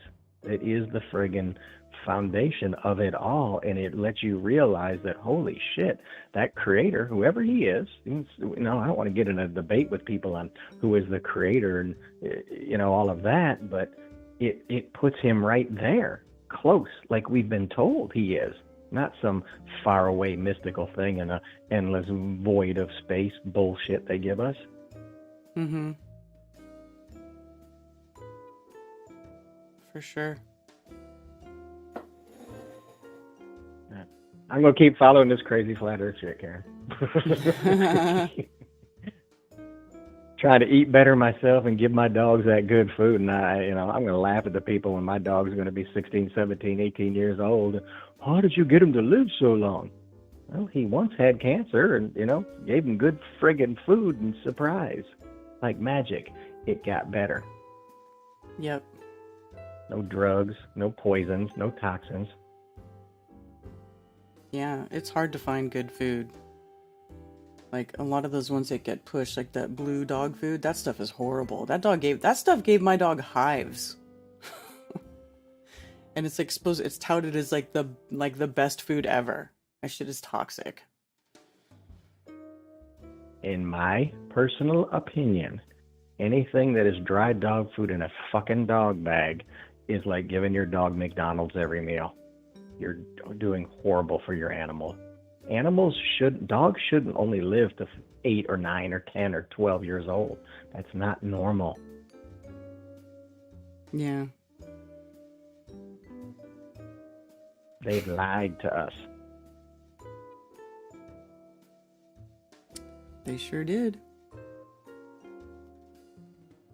But we're figuring it out. But them them TV doctors, Karen, can you believe them TV doctors and people with the suits on and the lab coats? Like your friend there, Brian Stabley. I know he trusts them lab coats. Oh, lab coat, shit, I gotta believe it. Right. Yeah. All right, JM. Well, as always, Karen, thank you guys very much for what you do, and thank you for what you guys have going on. And always shout out to old Mr. Brian Staveley and the good work that he does. With his big psyop with that Mandela thing, constantly coming around, changing my friggin' Bible and changing my goddamn videos, Karen. Mm-hmm. Yeah. Then, of course, to your wonderful man, Mr. Ted, make sure he gets that McDonald's so we can get him looking the way he's supposed to, instead of looking healthy and shape and shit. Yeah. Hell's wrong with him walking around with the weight vest on. What's he trying to do, Karen? Do you know putting on a weight vest could cause him problems? Like increased muscle mass, loss of fatty tissue. Crazy. Yeah. Crazy what he's doing. Improved cardiovascular. Yeah. That's right. Recommend you start chopping down trees and burying them in salt water underneath your ground, Karen, so you can help. That's how you get the friggin' air fixed. You get rid of the things that clean the goddamn air, Karen, and you stick them in the ground in salt water. Don't you understand things, Karen? Oh my goodness, yeah. So insane. Fucking MIT said it, goddammit. Yeah, it must be right. It's MIT, they're smart over there. I'm sorry, if you believe chopping down the things that make fucking oxygen and clean the air and sticking them in fucking salt water in a desert is the way to save the earth, you might be retarded. No, you fucking are retarded. Yeah, you definitely are retarded. Well, as always, Karen, thank you very much. You have a great Moonday and a great week. All right, thanks for calling. Later, Thanks. JM. Bye. All right. Thanks for calling Coffee Talk. You're on with Karen B. Hey, Miss B, how are you? Good afternoon. Good afternoon. What's going on? Well, I just wanted to say about the guy was talking about feed your dog stuff. Don't feed your dog grapes or avocados. Yeah. I hope you know grapes are toxic and will kill your dog. So don't give your dog grapes. Right. There's an enzyme in there that'll kill him. So just saying, don't get too excited. Feed your dog all your fruit and stuff. Yeah. There are. It is certain good. things... My dogs love squash. Yeah. Yeah. My dogs will steal squash from the garden and eat them on their own. They just crave them and eat them. Oh, that's cool. Yeah, squash is good. Dogs love pumpkin. And yeah, you're right. Grapes are Pumpkin, toxic. yep. And avocado's not good. There are things they can't eat. But they do. I give my dog, like I said, he likes apples. I give him apples, carrots, Bananas, blueberries, that type of stuff. Blueberries, yeah. Yep. And, I definitely have to say that, us here, if we're in our 40s, we are absolutely part of the last cool generation that ever existed.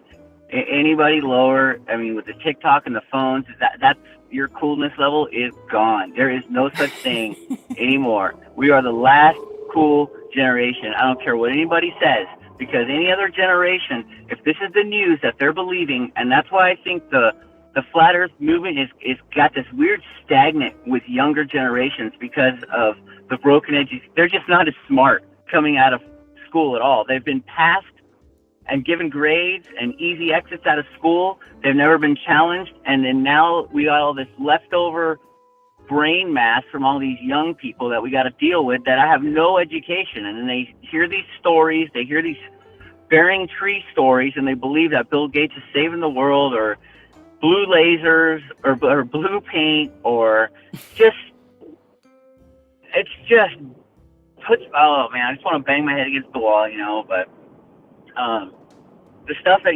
the pulling teeth to explain things to the next generation is wildly amazing to me. So that's all I want to say. We're definitely the last cool generation. That shit don't exist anymore to anybody. Cool isn't just a 3-second TikTok video. There's a lot more that comes along with being cool. Especially, being back, if you're in your 40s, If you're in your 30s, you kind of know. If you're in your 20s, you definitely don't know. So, your little TikTok videos ain't shit that people put out. I understand that that's the best way to get on the ground what the hell's going on. I get that, because no one else is going to bring you that. But I don't know. We're up against a horrible education system that'll believe anything. Just write your own chapter of a Star Wars movie and sell it as science, and that's it. That's it. It's that easy. But love hearing you. Happy Monday, happy Memorial Day, Labor Day. Yes, Labor Day. Labor Day. But thank you. Did you watch that video that Dave Weiss put out about the Antarctica? Did you see that? No.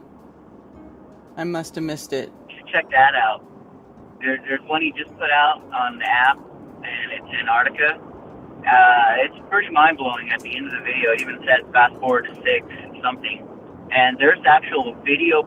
Well, I don't know if it's real. I think it might be real, but it shows people with video down at the Arctic, way deep in Antarctica, and they say that there's these huge pillars built every 53 miles that are supporting the dome. And there's 2 different people that have videos of these giant pillars in Antarctica. One's filmed from a little tiny hidden camera, and the other one's filmed from a high-quality camera. And it shows stars going into the pillar and launching across the dome, like shooting stars. So they're going into the base of it, and then they're just launching across the dome, and you can see it. And supposedly it's Antarctica. I don't know, but it's awesome. And I say anybody go watch the last video about Antarctica that Dave Weiss put on the app. Okay. And does Dave Weiss know that? There's a governor? We have a Dave Weiss governor or something. I keep hearing his name in the news about the people trying to bust Trump. One of the guys' name is David Weiss. I swear to God. So, just throwing that out there. I think it's funny to keep hearing his name on the news. And it's not even, it's just funny to me. But, yeah, check out the video. Thanks, Karen. Have a good Monday. All right. Thanks for calling. I'm just going to say right off the bat, I'm going to be highly skeptical of this.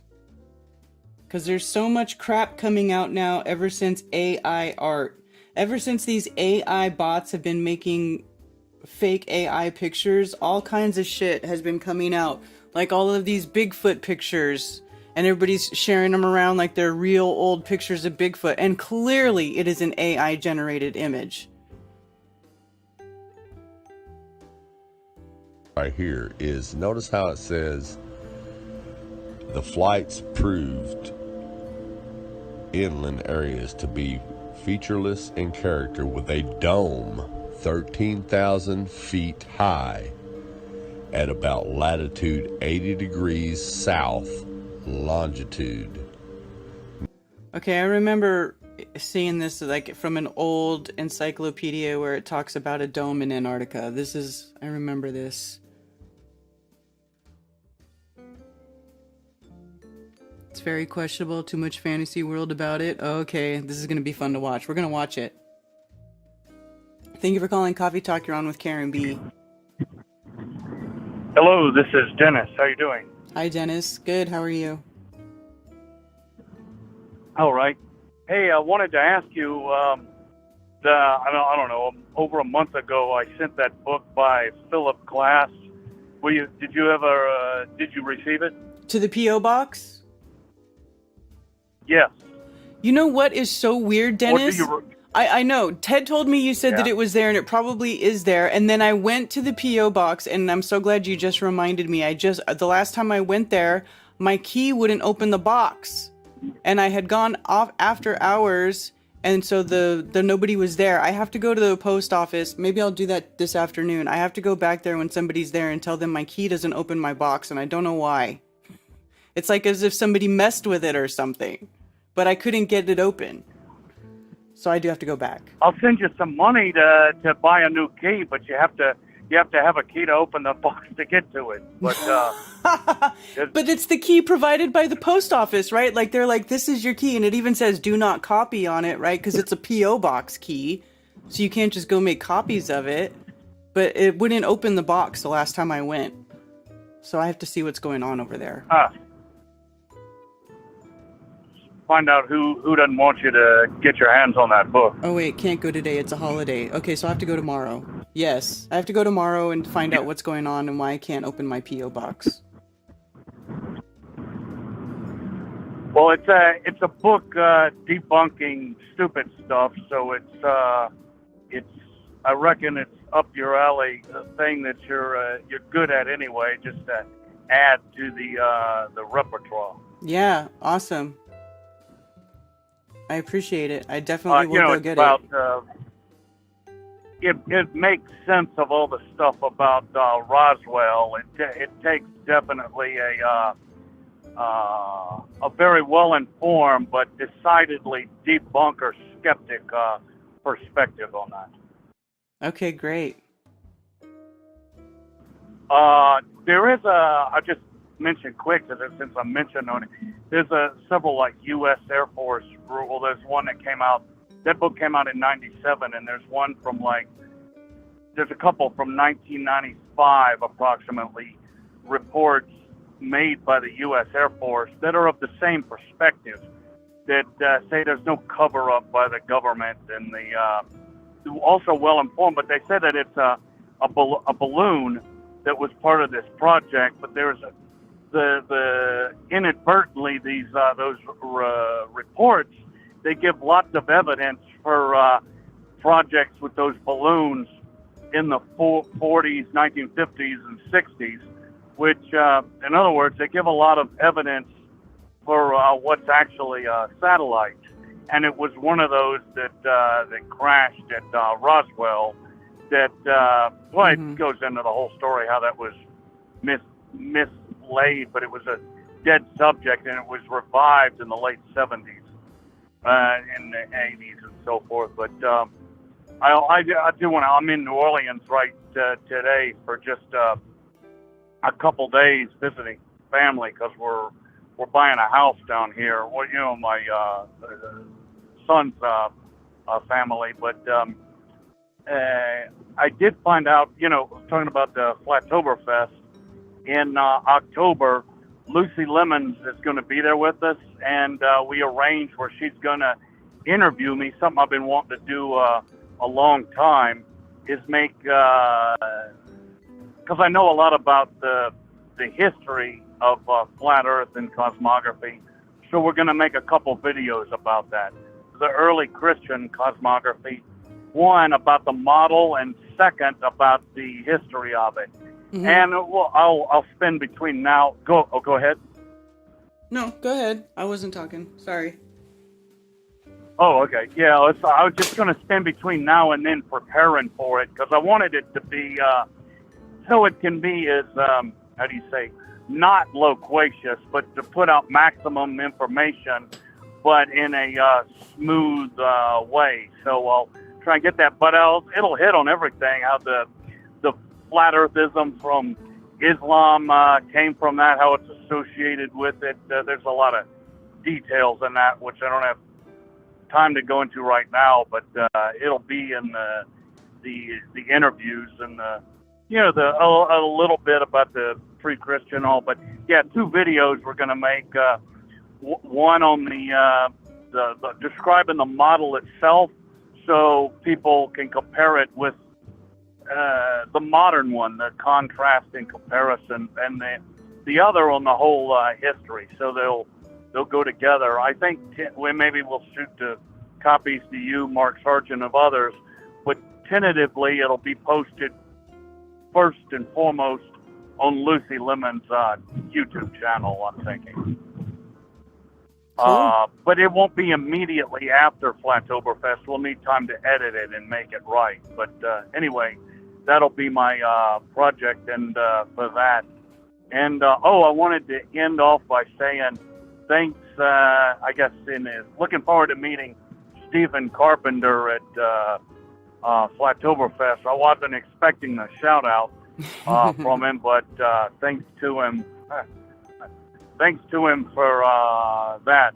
Maybe we'll talk about, a little bit mainly about flat Earth and stuff, but a little bit about G.G. Allen and a couple of like there's other bands that I mentioned. One of them, the main one I'm thinking, I don't want to say the name of it. I'll tell you in person because it involves, the name of it involves profanity. But these noisecore bands, and I just know they're notable. I just want to interested if he's familiar with it or not. They put out a 45 RPM 7-inch that has 5,643 songs on it. They only made it a limited edition of 300. It may have come out on CD first, but they didn't think it was going to sell, and it became a legacy in that subterranean underground music genre. But that's it's a big collector's item. They're the limited edition 5,643 song 7-inch. That's but hilarious. it's like, I didn't know if he was. They're not as famous. Seth Putnam was the lead singer of that band. I mean, these guys are like he and G.G. Allen, I guess.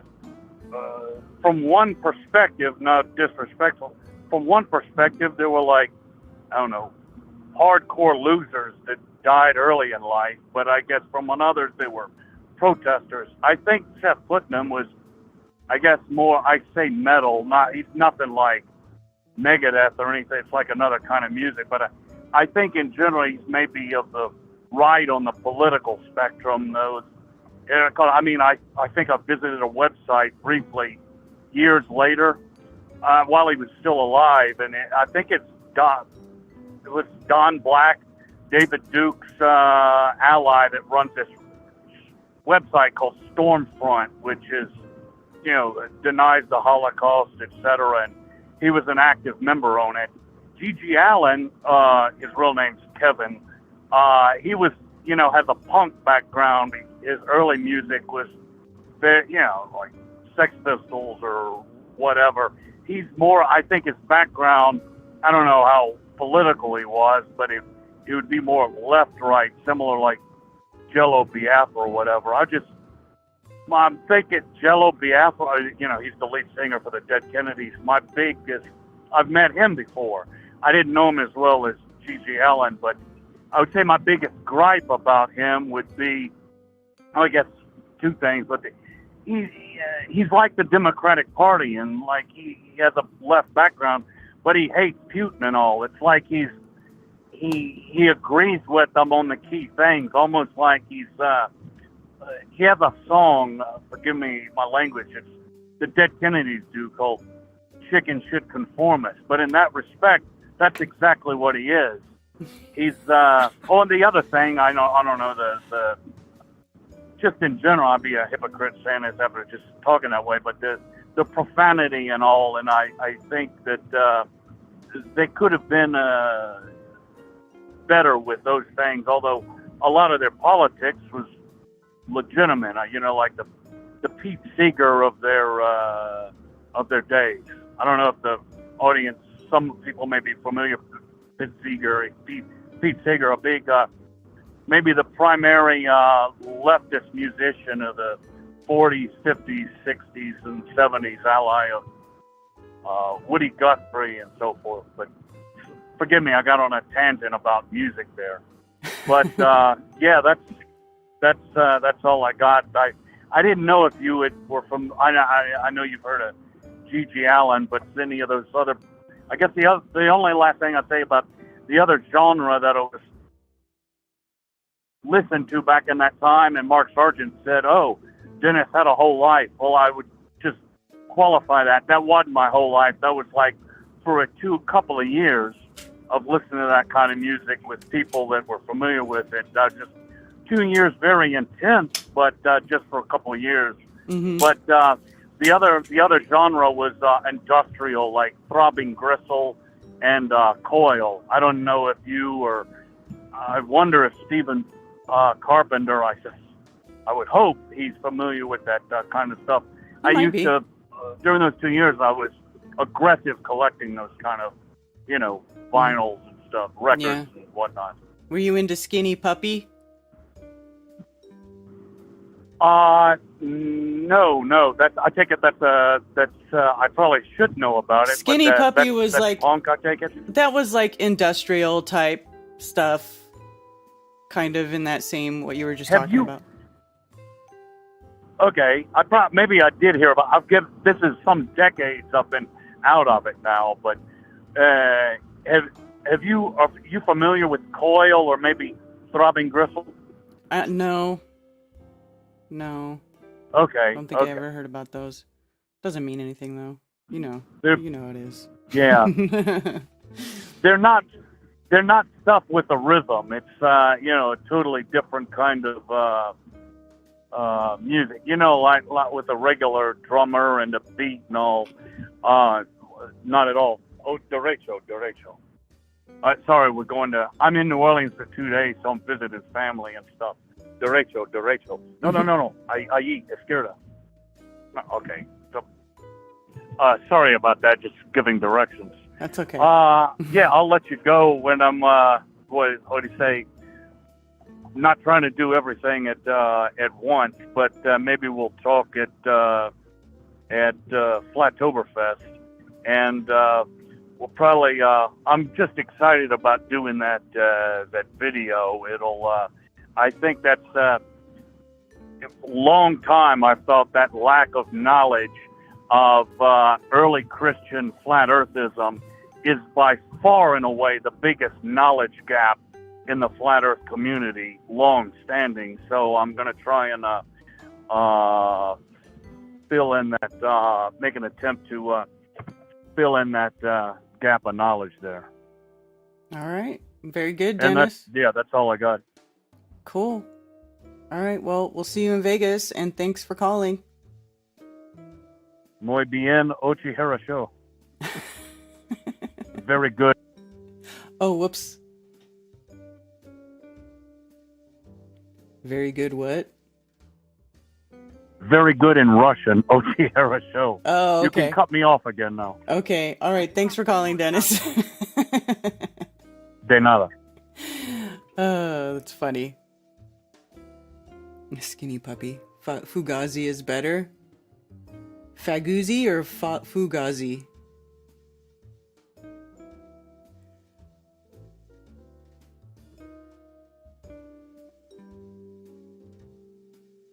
Robin Gristle was ahead of their time. Yeah, I wasn't super into the industrial part. You know, I don't know, I just never really got into that whole thing, but I had friends that listened to Skinny Puppy. That's the only reason I know about them, is because my friends listened to Skinny Puppy, but I wasn't ever really that into the whole industrial thing. You know, I don't know. I don't mind it. It just wasn't my go-to.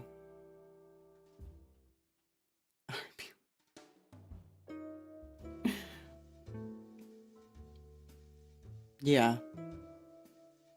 Turkey wraps and beer help truckers stay thin. Yeah, he said farmer's dog.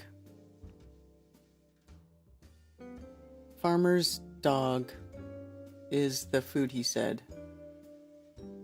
But yeah, I should probably revisit Remy's diet again. We did find him some good food that we've been giving him, and he's okay with the food he's got now, but I would like to get him on a much better diet. I tried that fresh food stuff that you see like in the fridges at the grocery stores. Yeah, that shit did not sit well with the dog at all, dude.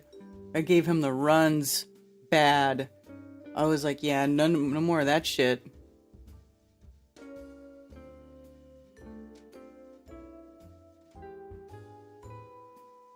I mostly listen to hillbilly music, which has suddenly become oddly popular. Well, me, I like metal. I like metal! I actually like a lot of different types of genres of music, but man, I love metal. That's why I was so stoked when I first got wind that somebody said, "Did you know one of the Deftones is a flat earther?" I was like, what? Yeah, man. That's what's up. Okay, here's Arcana. Just raw chicken, drummies, and thighs.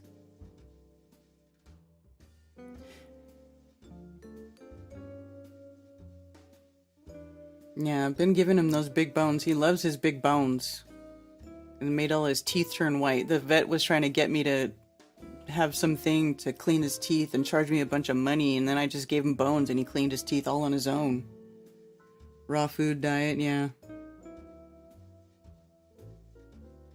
I like metal also, but mostly when I was young. Yeah. But I still like it. I still like metal. You know, I like rock music. I like stuff with guitars, electric guitars, fast. I love that shit.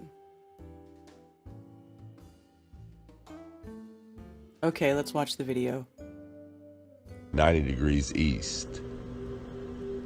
Take a really, really close look at that. Now I'm going to zoom it in for you. I may skip through some of it. Just as it might have sounded strange 2 years ago, there was a video on YouTube by an author named Citizen for 104. I remember watching it, but the channel's author quickly deleted it. I don't know for sure whether it was either the author personally or YouTube that blocked the video. But the fact why is is this that guy this video is nowhere to blacking be himself found now. out? But it's good that there are intelligent people like in the that. world who managed to save this video on I just their want to say. devices. And so, recently, a subscriber sent me this video after 2 years. Let's see what will happen when I upload this video. So, an Antarctic explorer who lives at the edge of the Earth not only saw everything with his own eyes, but also managed to secretly film the dome supports and other strange things. His video will follow, but first I will voice his story. I was part of the 47th closed Antarctic expedition in 2002. When I was included in a research group that was heading inland, the driver of their car got sick, and I replaced him. Before starting the trip, the head of the expedition instructed me and forced me to sign a non-disclosure. Okay, these pictures here, those were exposed to be AI pictures, you guys. Let's just get this right here. Oh, the lost old pictures from Antarctica that was like being shared by John Levi and whoever, a bunch of other people. Yeah, and then everybody said, "Oh, you guys are dumb. Those are AI." So right here, AI art. To sign a non-disclosure agreement. He told me to forget everything I was taught in school, that the Earth is a sphere. It is flat as your frying pan, and we are on the edge of it. Everything is covered with a dome. Don't tell anyone about what you'll see there in the ice. We were also prohibited from taking photos or making videos there. We drove south for 6 days until we reached a wide river with unfrozen water. The river was about 2 kilometers wide, and the water was warm, emitting thick steam. A real miracle. Ice and snow are all around, and the river is warm. The head of the group forbade touching the water, saying that there was radiation. But what was on the other side of the river gave me goosebumps. There was a massive metal support about 2 kilometers high. The leader said that such supports are installed around the Earth every 53 kilometers. Supporting the dome. What dome? I asked. Watch carefully, he said. Indeed, if you look closely, you can see that the sky looks like glass or blue plastic. And from time to time, fireballs flew by, rapidly soaring up the surface of the dome.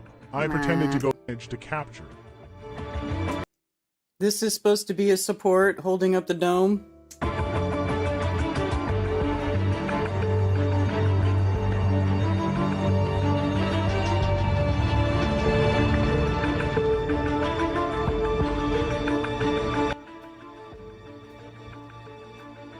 Of course it's low res.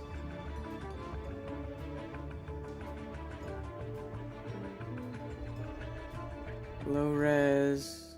Because they never sneak out HD video. Oh, it's a fake, an old phone, a bad camera. But there is one catch. I would have thought the same thing if I hadn't stumbled across the following video. This video was shot from the same angle, from the same river, but not on an old phone and not in 2002. It was in 2017, and the quality is excellent. Bruh, this quality is not that much better. It's like the other video is a cropped version of this. This is not much better. This is not any clearer.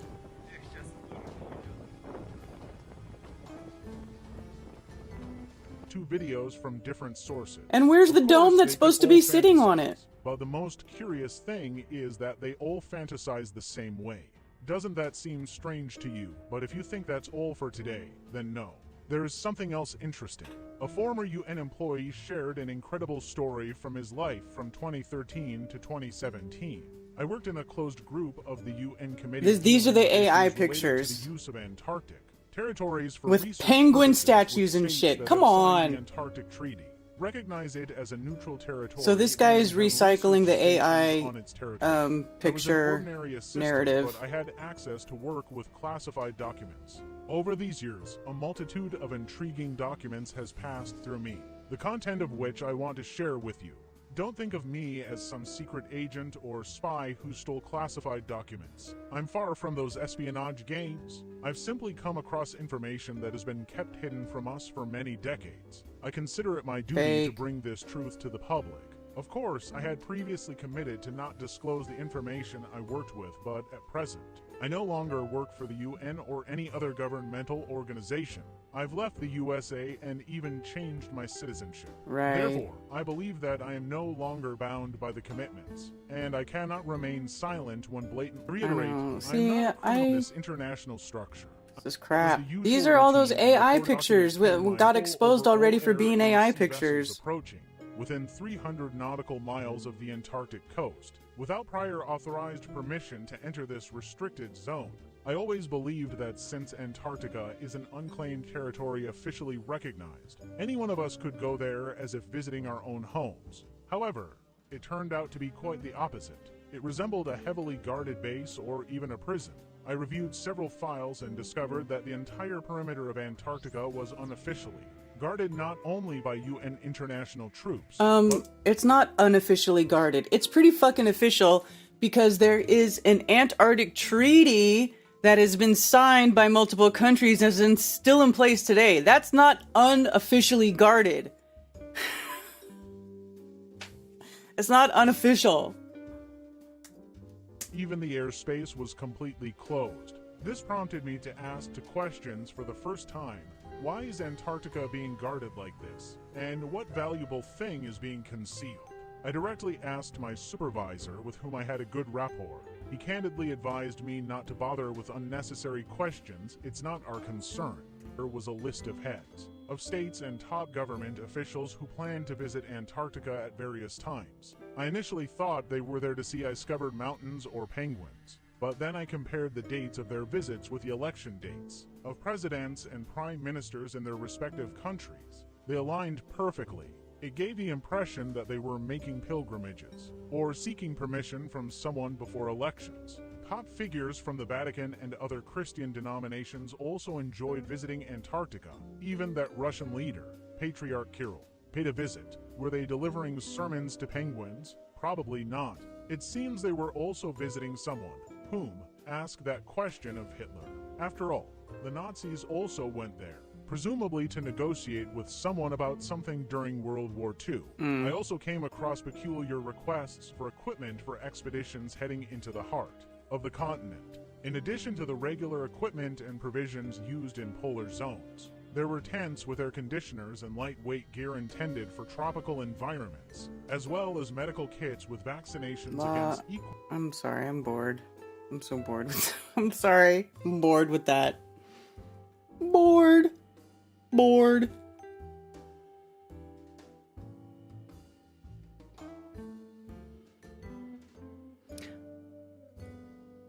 I'm a first purpose, such a giant insect colony.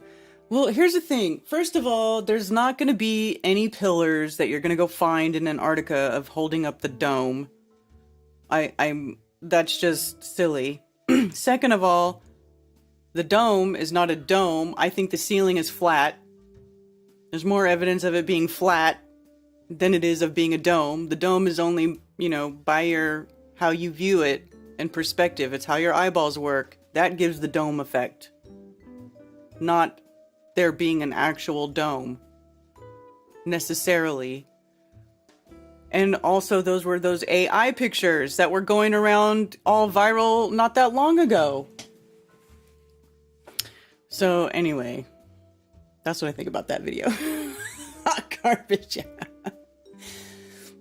People like stuff like that though. It's people get all interested in stuff like that. They don't, whatever. It's good. It's entertainment for people who can't stand normal entertainment. That's, whatever. Why is the dog barking? Alright, well, anyway, I've been streaming for quite a while. It is 1:30. It's about time for me to wrap it up. Throw some aliens in the mix, right? So throw some anyway, thank you for being here. Oh, there got my phone line dropped. That's okay because it's time to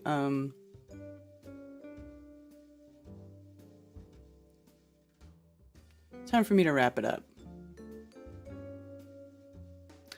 So anyways, don't forget whatchamacallit, Flattoberfest. Also code thanks Bob. Anybody asked you for a code for Flattoberfest tickets? Oh, they're too expensive. I can't afford it. Why are they so much? Thanks Bob. We'll get you your discount, okay? Thanks Bob for discounts on Flattoberfest tickets. Tell everyone, tell your friends, tell anybody who hasn't bought a ticket yet. That is what is going on. Anyway, I do appreciate you all joining me once again for another episode of Coffee Talk, and for calling in, and for being here with me, and for all of your support.